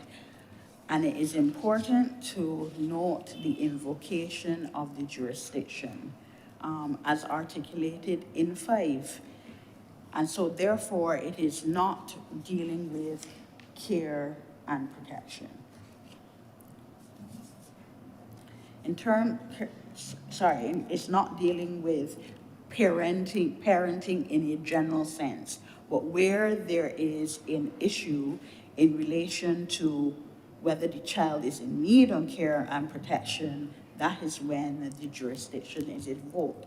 You cannot also divorce it from the investigation and intervention powers as articulated in Part 3, in which it was stated that the circumstances of the family, the economic circumstances, can be brought to bear when the director makes certain decisions.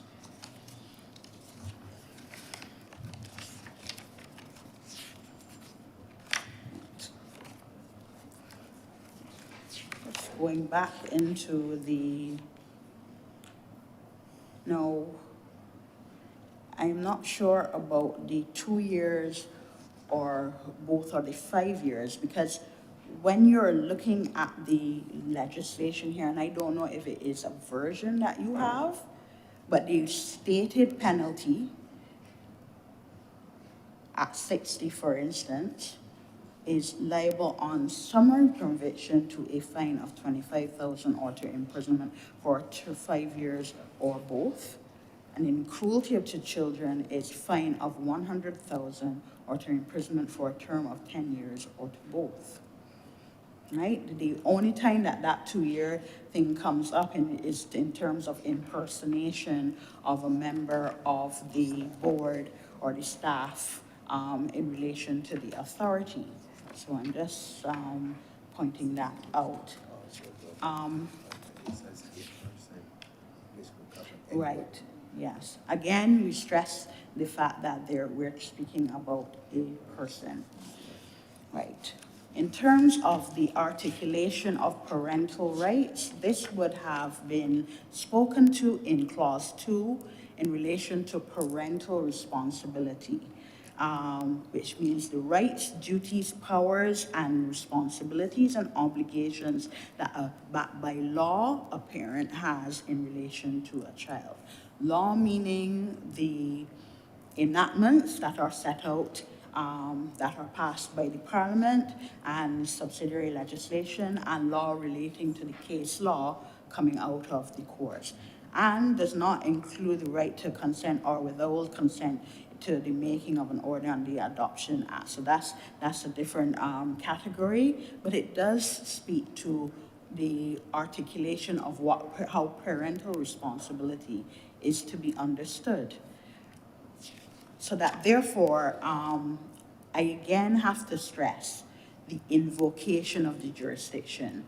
the fact that it is supposed to be directed at care and protection of children, for children in need of that care and protection, and not as a general thesis on how one raises one's child. That is not the substance or the focus of this bill. It is to deal with the care and the child in need of care and protection. There are prescribed principles that are to be applied in the administration of the act, and you would see them at 4, to which all of the people involved, including the courts, would be bound to. So I just wanted to articulate those things, and I will end here, Chair. Any member of the committee wishes to offer a comment or ask a question? If I hear none, is there anything further from Ms. Trotman or Ms. Dujon? There's just one final point. I don't want to keep you back the whole morning, but I appreciate the stress on the word jurisdiction, but you said supposed to be. We know a lot of times things which are supposed to be are not necessarily done. So even though the jurisdiction is supposed to be for those children in need of care and protection, because the language, which is what is actually there, it says an act to make provision for the reform of the law on the care and protection of children. That's very general, it's very wide, and I think that this piece of legislation can be used and abused if the language is not rectified. So if it is that the jurisdiction is supposed to be limited to those circumstances where children really are in need of care and protection, the language of the bill needs to make that expressly clear. I don't think that we want to risk a situation where it's left open for interpretation, and it's something that can be fixed very easily just by inserting a couple of words. I think that mischief can be cured. Anything further, Ms. Bell? Chair, the submission is noted, and if it would provide for greater clarity, I have no problem in the insertion. However, it must be noted that you have to take the law or the entire statute in context. And so therefore, the context that the bill speaks to is actually quite clear. However, if, to my mind, if it makes it more understandable, the intervention can be made. Thank you. As Bajans would say, pellucidly clear rather than pellucid. Okay, and given everything that we have heard this morning, we want to say thank you for the intervention. I think we have benefited from the discussion. I also think it's necessary for me to highlight the fact that once the bill is proclaimed, then I'm sure you're familiar with the fact that there are a number of regulations that will follow, and the regulations then make very express and explicit how things are to be done in ways that the law, you won't burden it, the law with it, my words, put it into the law and make it extensively long and more difficult to read for laymen like me. But the regulations make it clear how things will be rolled out. Also, what will be done is that there has to be an extensive process of public, not consultations, but what's the word I'm looking at?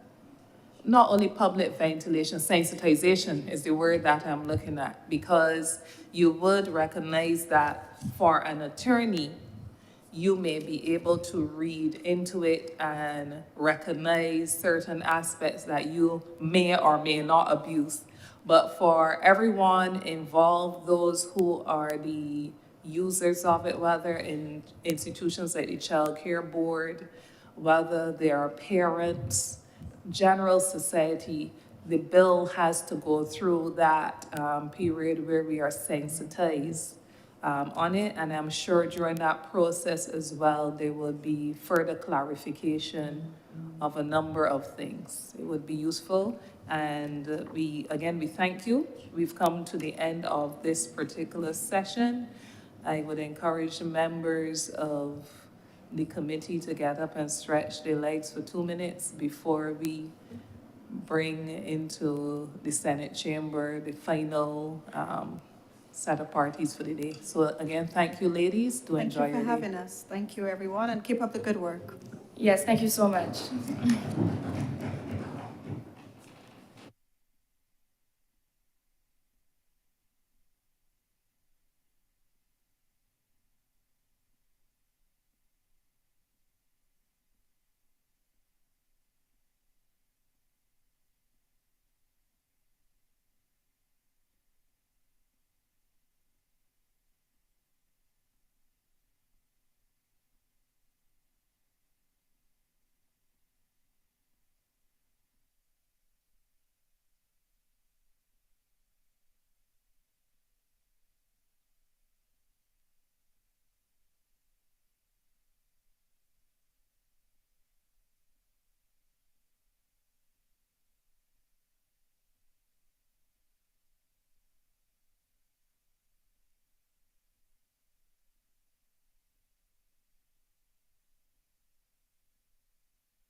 The committee is back in session as we welcome members, representatives from the bar with us again today. Glad to have you. We have received your written submission. I will not knock you for the timeliness of it, but we received it and we and we are grateful for your cooperation. What I would allow therefore for you to do, seeing now you have two bites at the cherry, if I were following strictly, then I should tell you that you have about 32 seconds left from last time. But your 15 minutes begins again, so we look forward to your summarized presentation this morning. Thank you. And thank you again, Madam Chair, and to the Joint Select Committee. We are indeed very pleased that we have this opportunity. We do not take it lightly. Our submissions today will be in respect of the Child Protection Act. With respect to the Child Justice Act, the family law practitioners are in consultation with the criminal law practitioners, as you could appreciate the interconnectedness between the two. So therefore, we respectfully ask for a bit more time with respect to the Child Justice Bill. There are actually quite a number of complex issues that we wanted to sort through. So we will be presenting today on the Child Protection Act. Again, today we have the eminent attorneys, Ms. Margot Green, KC, and Ms. Pettigay Librace, leading family law practitioners. Thank you. Thank you. Good afternoon, everyone. This presentation will be based primarily on the Child Protection Bill. I trust that all of you have the written submissions, which we would have sent on before. So I'm just going to go through briefly. Your chairman might be pleased to know that we can complete this within as many seconds as she wishes. We can certainly do it in the 15 minutes that is allocated to us. I'll start on page 2 with the definition of child. I've noticed in the bill that the definition says simply someone under the age of 18 years. Our concern about that is that you can get married at age 16 with your parents' consent, and if the parents' consent is unreasonably withheld, you can go to court and have that dispensed with. So it is quite possible for you to be under the age of 18 and be a married person. So in those circumstances, I think the definition would have to be amended to say something like those. Well, the draftsman would know what to say. Persons under the age of 18 who are unmarried or something like that. But we are not draftsmen. They would know exactly what to say. This is just to point out to them that the definition should include or should refer to those who are under 18 but who can engage in adult activities. I'm sure most of you would know as well that you can consent to sexual intercourse at age 16. And I think under the Factories Act, within certain periods of time, you can work. You can be gainfully employed. You just have to be outside of school hours and before darkness or something like that. So there are lots of adult activities that a child can do. Emotional abuse. We noticed that this spoke about psychological pain or injury. I'm not quite sure what is psychological pain. I don't know if that can be defined, or I don't know if that should be included at all, but that is for your consideration. But I thought I would draw it to your attention. I don't know what psychological pain is.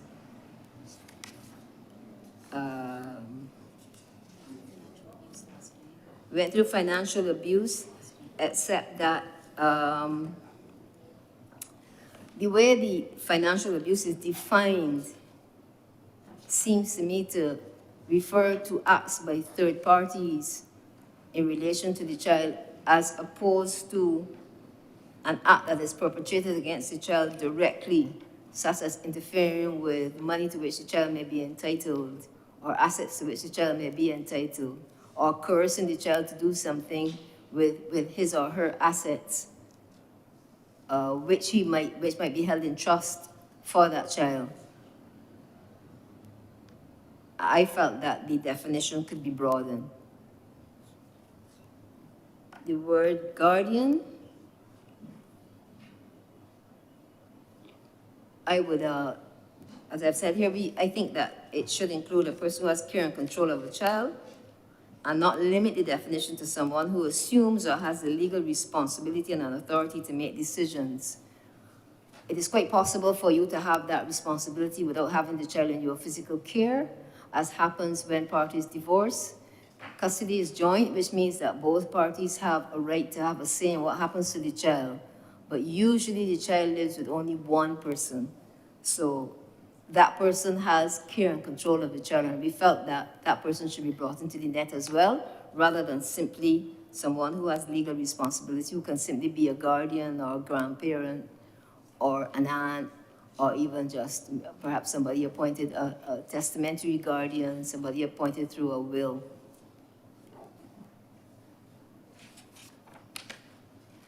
Feel free to ask me any questions as I go along. Yeah. Parent,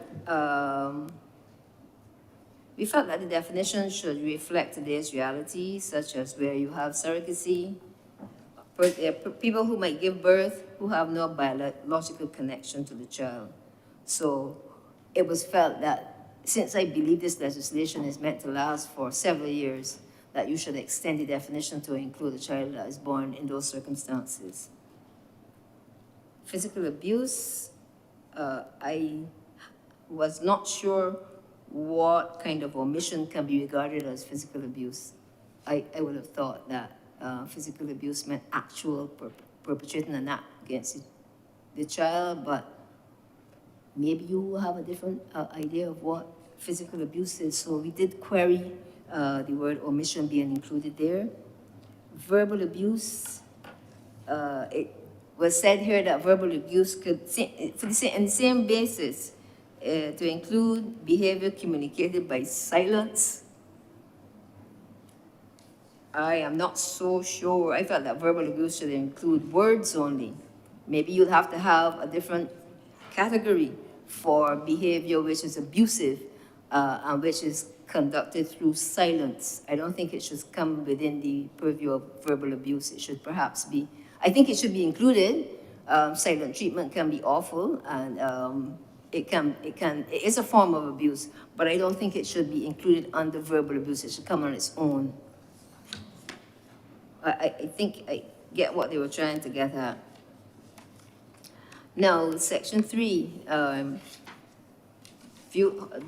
relation to the views of the child to be sought, it might be useful to have an age limit imposed here, since the definition of child says anyone under the age of 18. I expect that there be regulations to go with this bill when it becomes an act, so that can set out how you will get the views of this child. It is felt that adults, persons who are not trained in how to deal with children, might not necessarily know how to get their views. Children might say, because you are authority figures, they might say to you what they think you want to hear. So you might not necessarily be getting an accurate reflection of their views. Therefore, it was felt that you should either have some age limits, and if not in the actual bill, in the regulations, you should set out how you will arrive at finding out what the child feels about a particular situation. And we have felt that it was best to go through the experts, or psychologists or psychiatrists, depending on the circumstances. It's the same thing where you're seeking the child's views, as set out at Section 4, page 17. Section 4, this business of whether a child is temporarily or permanently deprived of his family environment, that he shall be entitled to special protection and assistance from the government of Barbados. I didn't think that this should be included. We felt that all children in Barbados are entitled to special protection and assistance from the government of Barbados, and this could be viewed as being discriminatory. So that should either be looked at again or phrased in a different way. I think I understand what you're trying to get at, which is that you want children who are placed in vulnerable situations to be taken care of by the government, but perhaps it should be expressed in a different way. Section 5, the inclusion of the word moral danger, I think is ambiguous. I'm not quite sure what moral danger is. Perhaps the priest who is here with me can explain in more detail, but I am not quite sure what moral danger is. I don't know if it would be like, what moral danger would be like watching pornographic movies or something like that? Is it of that nature?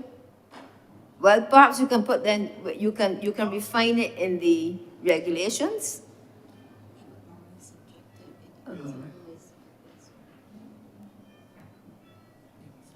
Yes, and as my colleagues are pointing out, moral can also be subjective. What is moral for? You will not get extra time for engaging Reverend Rogers, Senator Rogers. Sorry. Yeah, what's moral for Jehovah's Witness is not moral, is not immoral for, might not be the same immorality for an Anglican. So, or Muslims, yeah.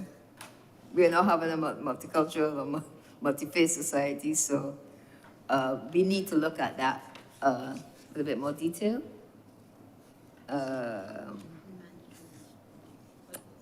Section 5, where it was felt that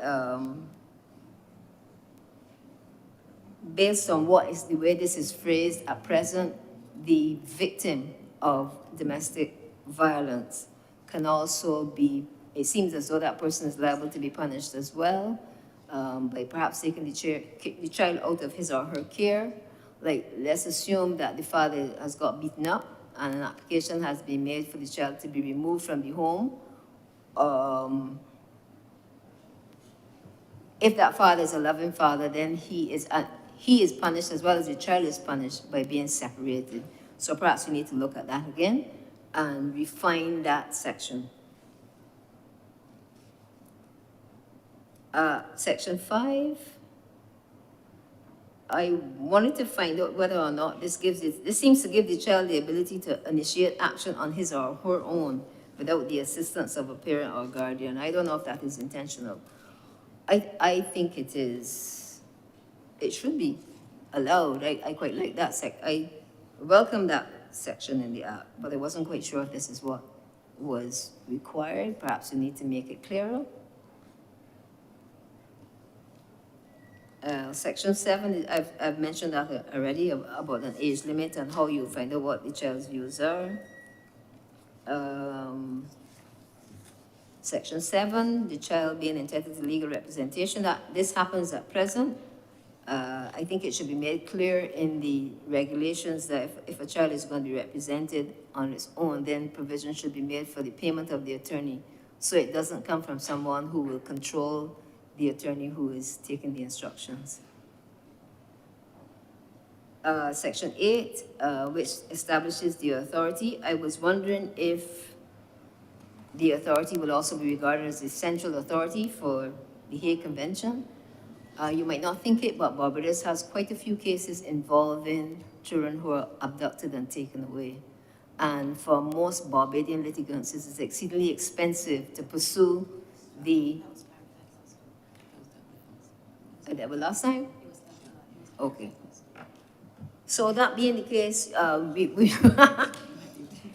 moving fast. It would be appropriate for you to make it clear, because although Barbados has acceded to the Hague Convention, we haven't put in place the domestic regulations, and it really leads to trouble. So Barbados is also an attractive destination for persons who wish to take off with other people's, with children in ways that are not legal. You wouldn't think so, but that is true. The mandatory reporting.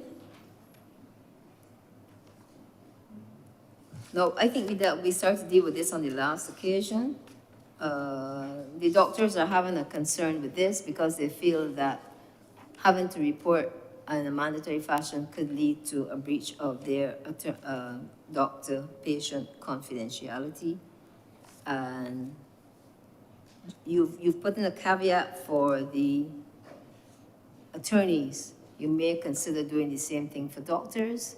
Doctors also felt that if you don't do this, you could send children underground to seek medical attention from unsavory practitioners or those who aren't licensed to practice at all in order to escape having to having their information being made widespread or being told to the authorities and getting the state involved.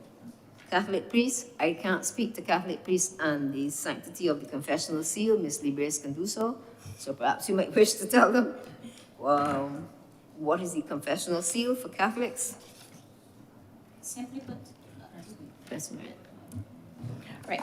The confessional seal is the sacrament of reconciliation of confidentiality. So in the same way that lawyers are protected, the confessional seal should also be respected. This does not mean that if a priest has knowledge of some impropriety that is captured under this section outside the confessional seal, that he's not mandated to report. But the exclusion here that we are proposing just captures the very strict confessional seal. So what other countries have done is that the way that it is approached is that what is said in the confessional seal, if something is flagged, try to get the person to repeat that outside the confessional seal, and then the priest will be mandated to report it. But you're going to have a challenge if the confessional seal is exposed under this section. So we're just asking, well, as a Catholic, I'm asking that that be considered.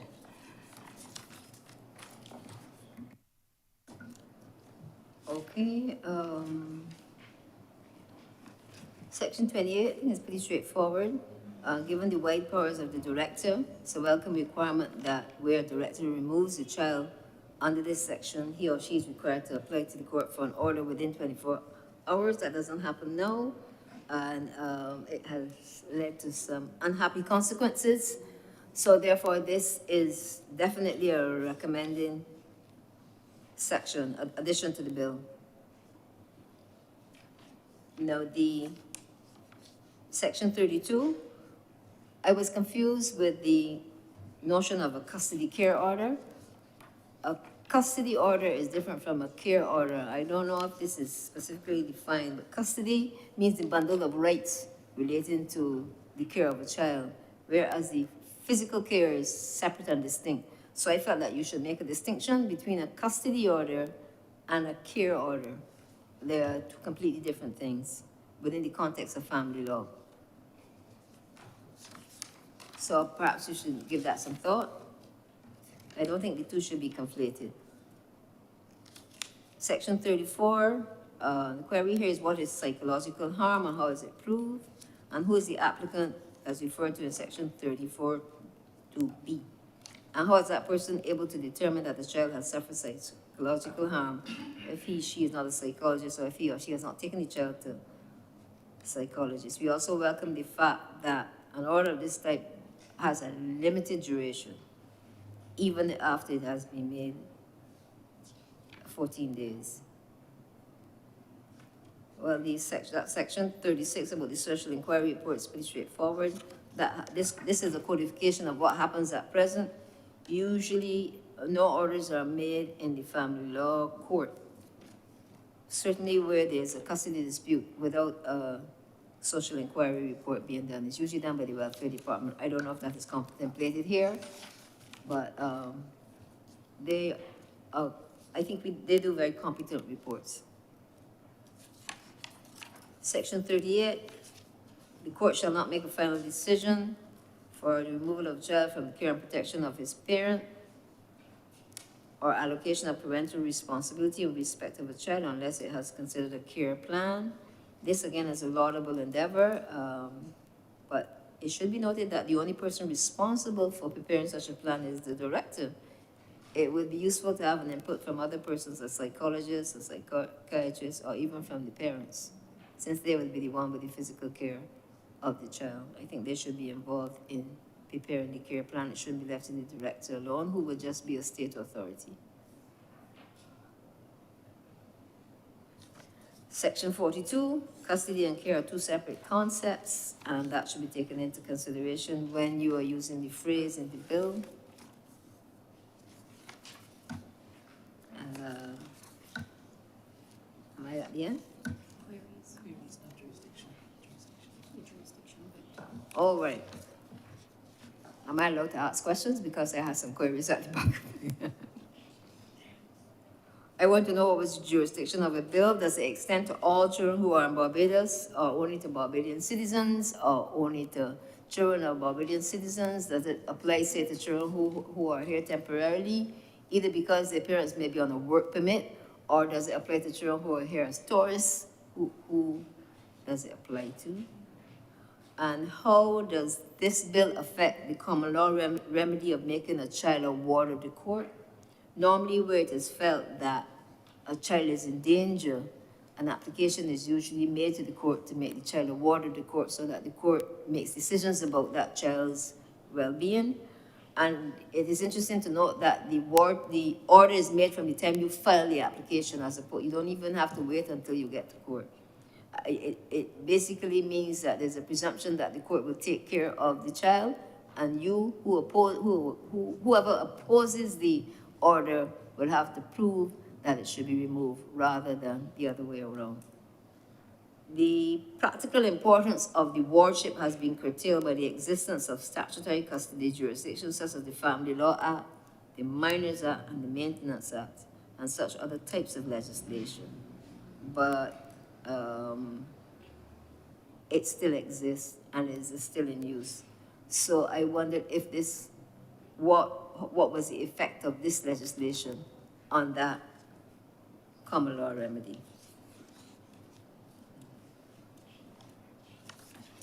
The other queries I had as well related to, I don't think I put it in there, but it occurred to me afterwards, the use of corporal punishment. I noticed that in this bill, they have only made reference to it in relation to child care centers, and those child care centers are defined, and they don't include schools or homes. So it seems as though we have not tackled that question of corporal punishment in this bill. And if we really are to protect children, I think we should deal with the issue of corporal punishment. So,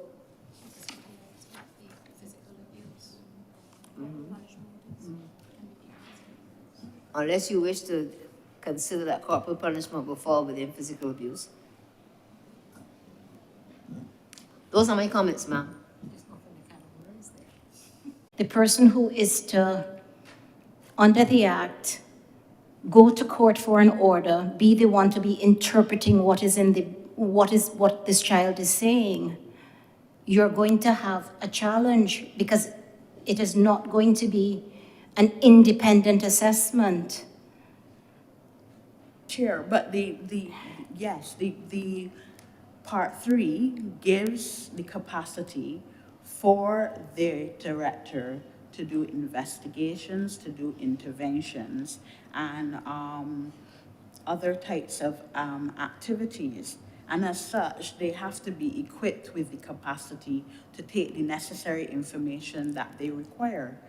So that would also include dealing with the participation of the child under Clause 7. But you would also note that if there is an issue in relation to the position of the director, that can be challenged also through Clause 7.5, which allows for an appeal of those decisions. And through you, Madam Chair, we're just saying that as attorneys at law, we quickly see the areas for challenge. So it's just a matter of indicating what the priority is in respect of the Act. But I would say that you will find it repeatedly challenged if there's not that level of independence between the person who is seeking the views of the child and the Child Care Board or the authority. Thank you. And just for clarification, the court has very strict guidelines as to how, who is able to present to the court wishes of the child. I mean, it's not at large. It is recognized that the ordinary person, however academically qualified, is not specialized to tease out what a child is actually saying.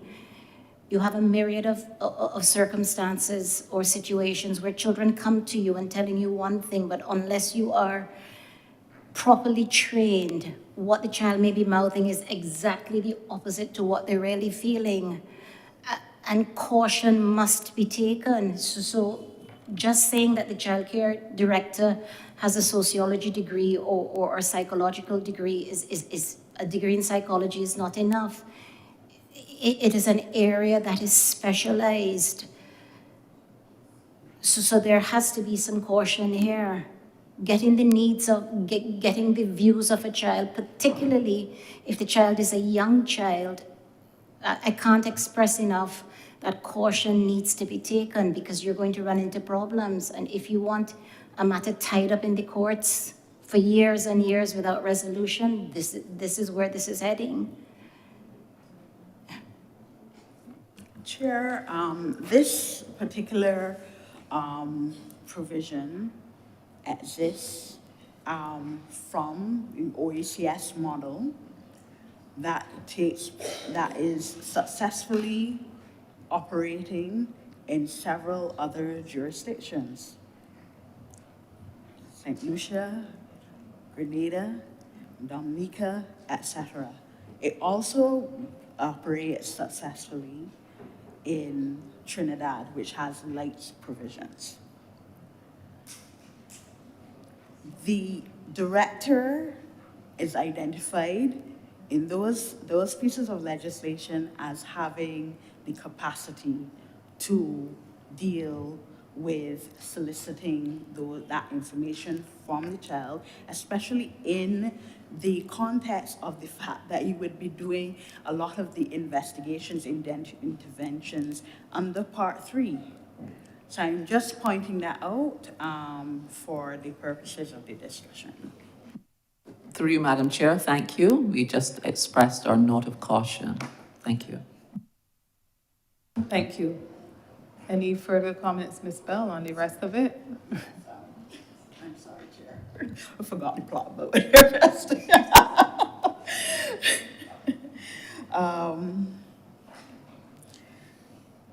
Chair, in relation to 51G and the Bar Association, you would take note that I'm going through your matrix. So I'm trying to be as thorough as possible for purposes of discussion. Sorry, Chair.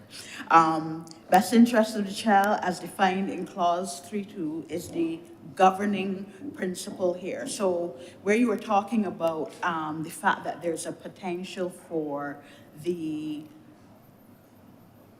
victim of the child abuse, the victim of the domestic abuse to be punished. But the fact of the matter is, it is the best interest of the child that has to be taken into account. And if it is in the environment that exposes them to danger, then this must be put at the forefront rather than the interest of the parent. So in context, that is what is communicated here. Chair, in relation to the need of this seems to Clause 5.2, a child in need of care or protection may seek the assistance of the director.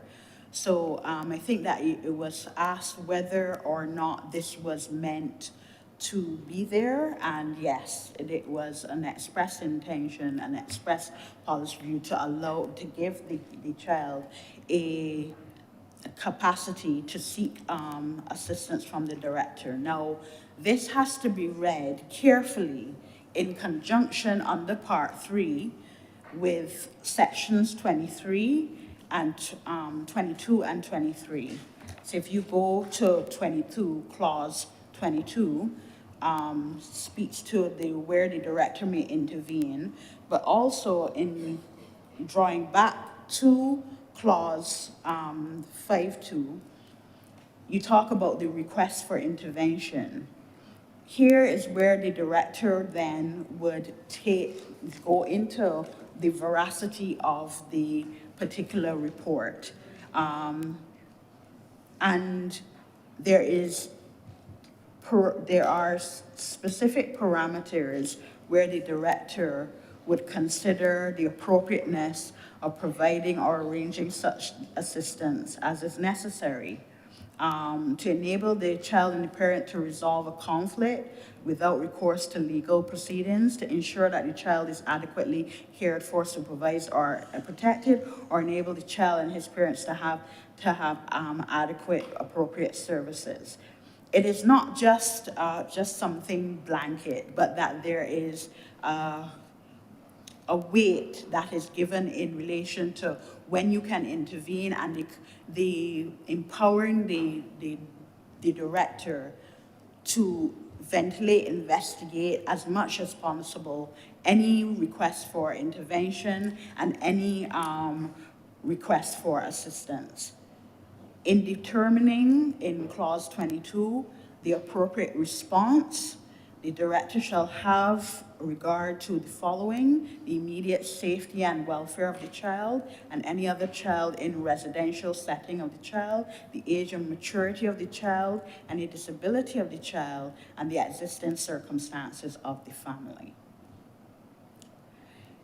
In relation to clause 7.1, Ms. Bell, can you just pause for a minute? We have exceeded the time allocated for this session, so it may only be extended if there is a motion for an extension. Chair, I'd like to move that there be an extension. And I'm recognizing Ms. Cynthia Ford as seconding. Thank you. Proceed. Chair, thank you. Did you say an extension for 10 minutes? Did I hear that?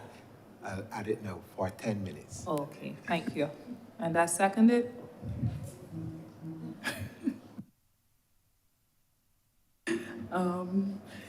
Chair, well, I will try to, I just want to give you the benefit of the discussion. All right, so I will go to the clause 7.4, which speaks to the legal representation. So I take the point that the legislation should speak to how this representation should be paid. In the Child Justice Bill, we would have done consequential amendments where we intervened in the Community Legal Services Act to take into account proceedings in the Child Justice Bill. And in the same way, in the second schedule to this act, there are provisions for consequential amendments. So that kind of intervention can be made for there.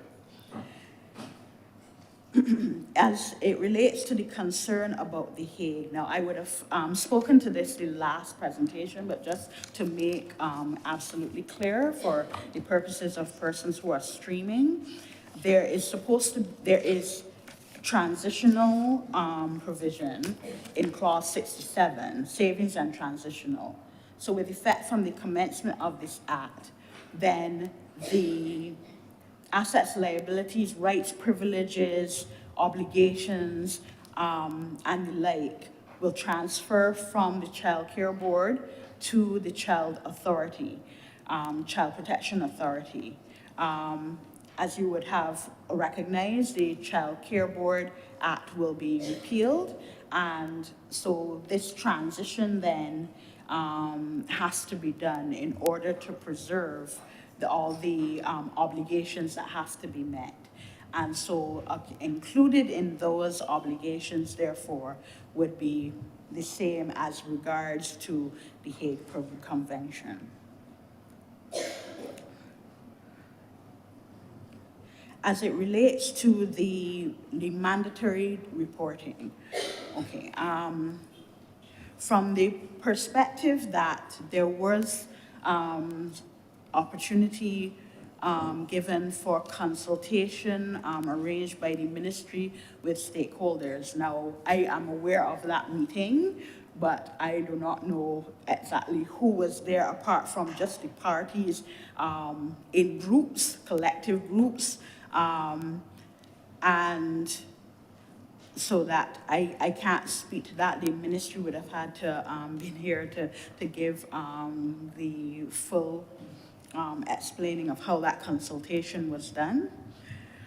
But there was a consultation.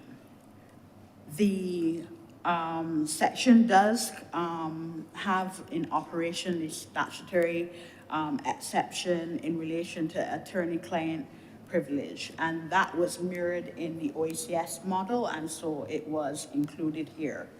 Those models then don't include the doctor, patient, and the other matters dealing with the priest. And I suspect, as a matter of policy, it's excluded because let me speak to doctors. They would be in a position to see when there would be harm involved. In relation to the confessional, this is something that would have to be looked at from a policy level in terms of the inclusion. However, one of the questions that I would have is the flipping, whether or not that privilege should be extended to attorneys where you're given the seriousness of the matters to be reported. In a sense, that answers itself, because usually in legislation you would include that attorney-client privilege because it's imported as a part of general rights. But what I'm raising is that it's included, but then those other things need to be discussed at a policy level and properly ventilated and discussed. Oh, okay. Sorry.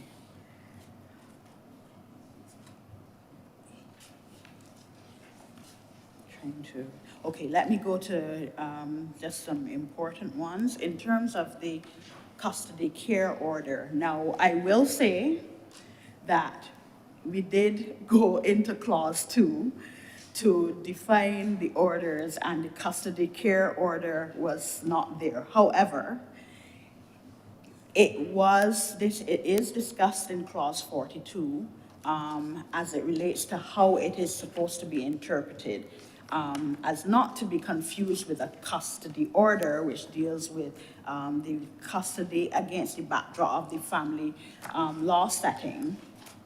So if I speak to clause 42, go to clause 42.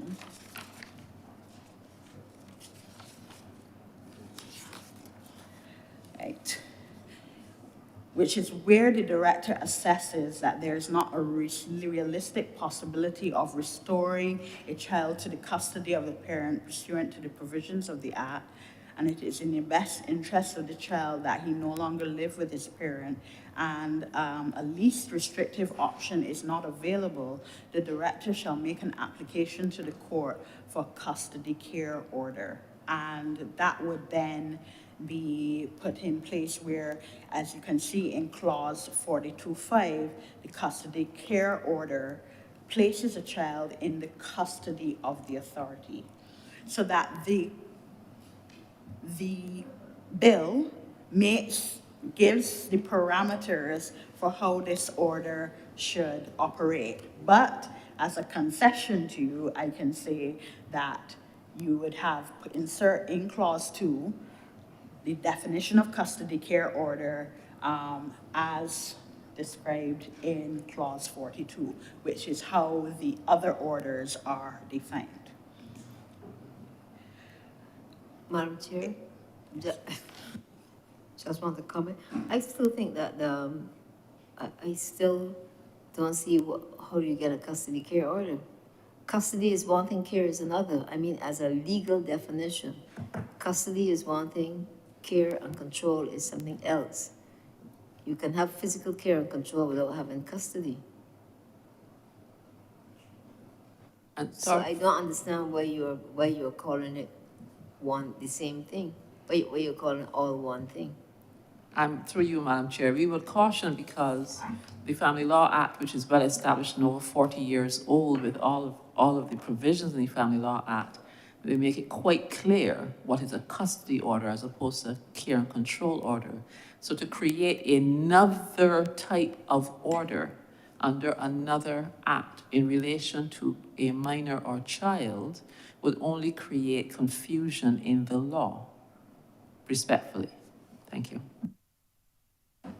But Chair, if through you, if it is that you create those parameters by virtue of defining them within the context of the act, that confusion would not be there. And it is that we put definitions in various pieces of legislation, and the legislation itself provides the parameters for how it would be interpreted, and this is no different.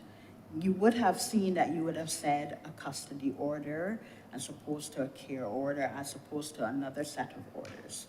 And this would be understood within the context of the act as having to do with the director making a certain assessment and the court then being able to put the child in the custody of the authority for the purposes of understanding that you're dealing with the care and protection of the child.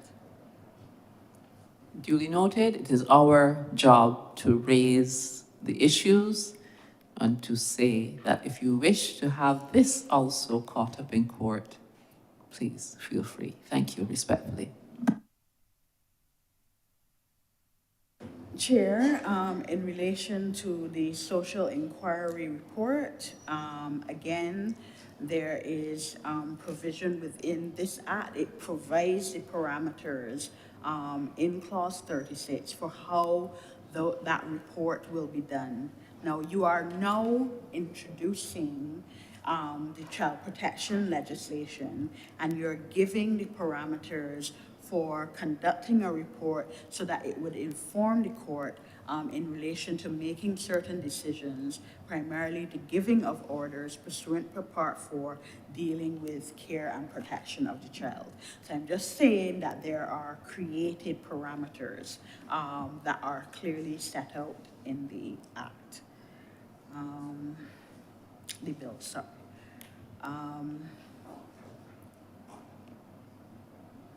I think at this time I will close. Just to talk about 38.1, where there's a part that talks about the inclusion of or reference to a psychologist or psychiatrist. Now, we could include the comments of the psychologist or psychiatrist within the bill once the ministry is on board in terms of as a policy decision. So that can be done. Thank you. Thank you, Ms. Bell. Any questions or comments from members of the committee? I hear none, Let me just ask some simple question. except Mr. Oh. Prescott. In the interest of getting things as right as possible, outside the remit of the committee, people who specialize, professional people, especially in the law, related to the rights of children, would the committee recommend that a more extensive debate, not restrained by the time of this committee, could we recommend that? Because based on what I am hearing, the refinements of logic is constrained by the limitations which we have around the table, and you're having practitioners doing an interpretation of the provisions within the law, and you're having a technical person also attempting to also explain what her perception is in relation to how we can interpret matters related to care and I think it's the custody.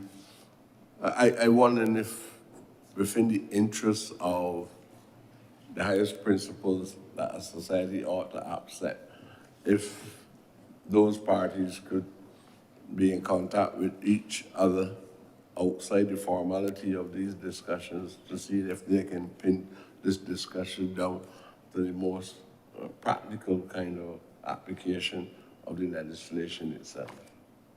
I'm just wondering if we can suggest that, if that is something that can be accepted. Thank you. And we recognize your concern as one to provide clarification, perhaps an elucidation more so for the public purpose, but even before coming to this point, there would have been provision for that, and the attorneys at CPC, along with other specialists that are attorneys and child advocates and so on, would also have had input into the bill along with the different, like the probation department, child care board, the different agencies and so on. So I don't think that it comes before this committee for us to suddenly become experts at law, but certainly from our respective perspectives to hear the different arguments and to have our own further reflection and balance these. But just for the record, so that the public can be satisfied as well as us here in the room, that these matters would have been weighed in on extensively over a period of time. And there's nothing even at this point in time limiting, not within the scope of this committee's work, but certainly for the bar or any other agency to reach out to those specific areas. What I would, to get further exchanges going, what I think would be useful, and I'm sorry that the ministry, the parent ministry is not here because they would have the full list of institutions and persons that were engaged. I must admit that I'm limited in that regard, but only operating based on the recall that of some of the institutions that were involved. Child advocates who are also attorneys as well, who would have been examining the language and the implications and so on as well. All right. So I see that the representatives from the Bar Association are not asking for the mic again. So I take that to mean that they are satisfied not meaning in agreement, but satisfied that the exchanges have achieved as much as they can achieve. And so I I don't think recognize. the word satisfied would be quite accurate, Madam Chair. However, we have done our job and we are grateful to you for the opportunity. Thank you. Thank you. I recognize Ms. Bell. Yes, Chair. Just in relation to participation of stakeholders, certainly the model was informed by an expert in the field, consultant Jacqueline Seeley-Burke. Also, there were a number of stakeholder meetings with the probation department, GIS, criminal justice and research, the magistrates, the police service, the registrar, registration department, the child care board, the National Council of Substance Abuse, other ministries concerning the issue, as well as attorneys So I have that in the note, as also participation from international agencies. Thank you. All right, thank you.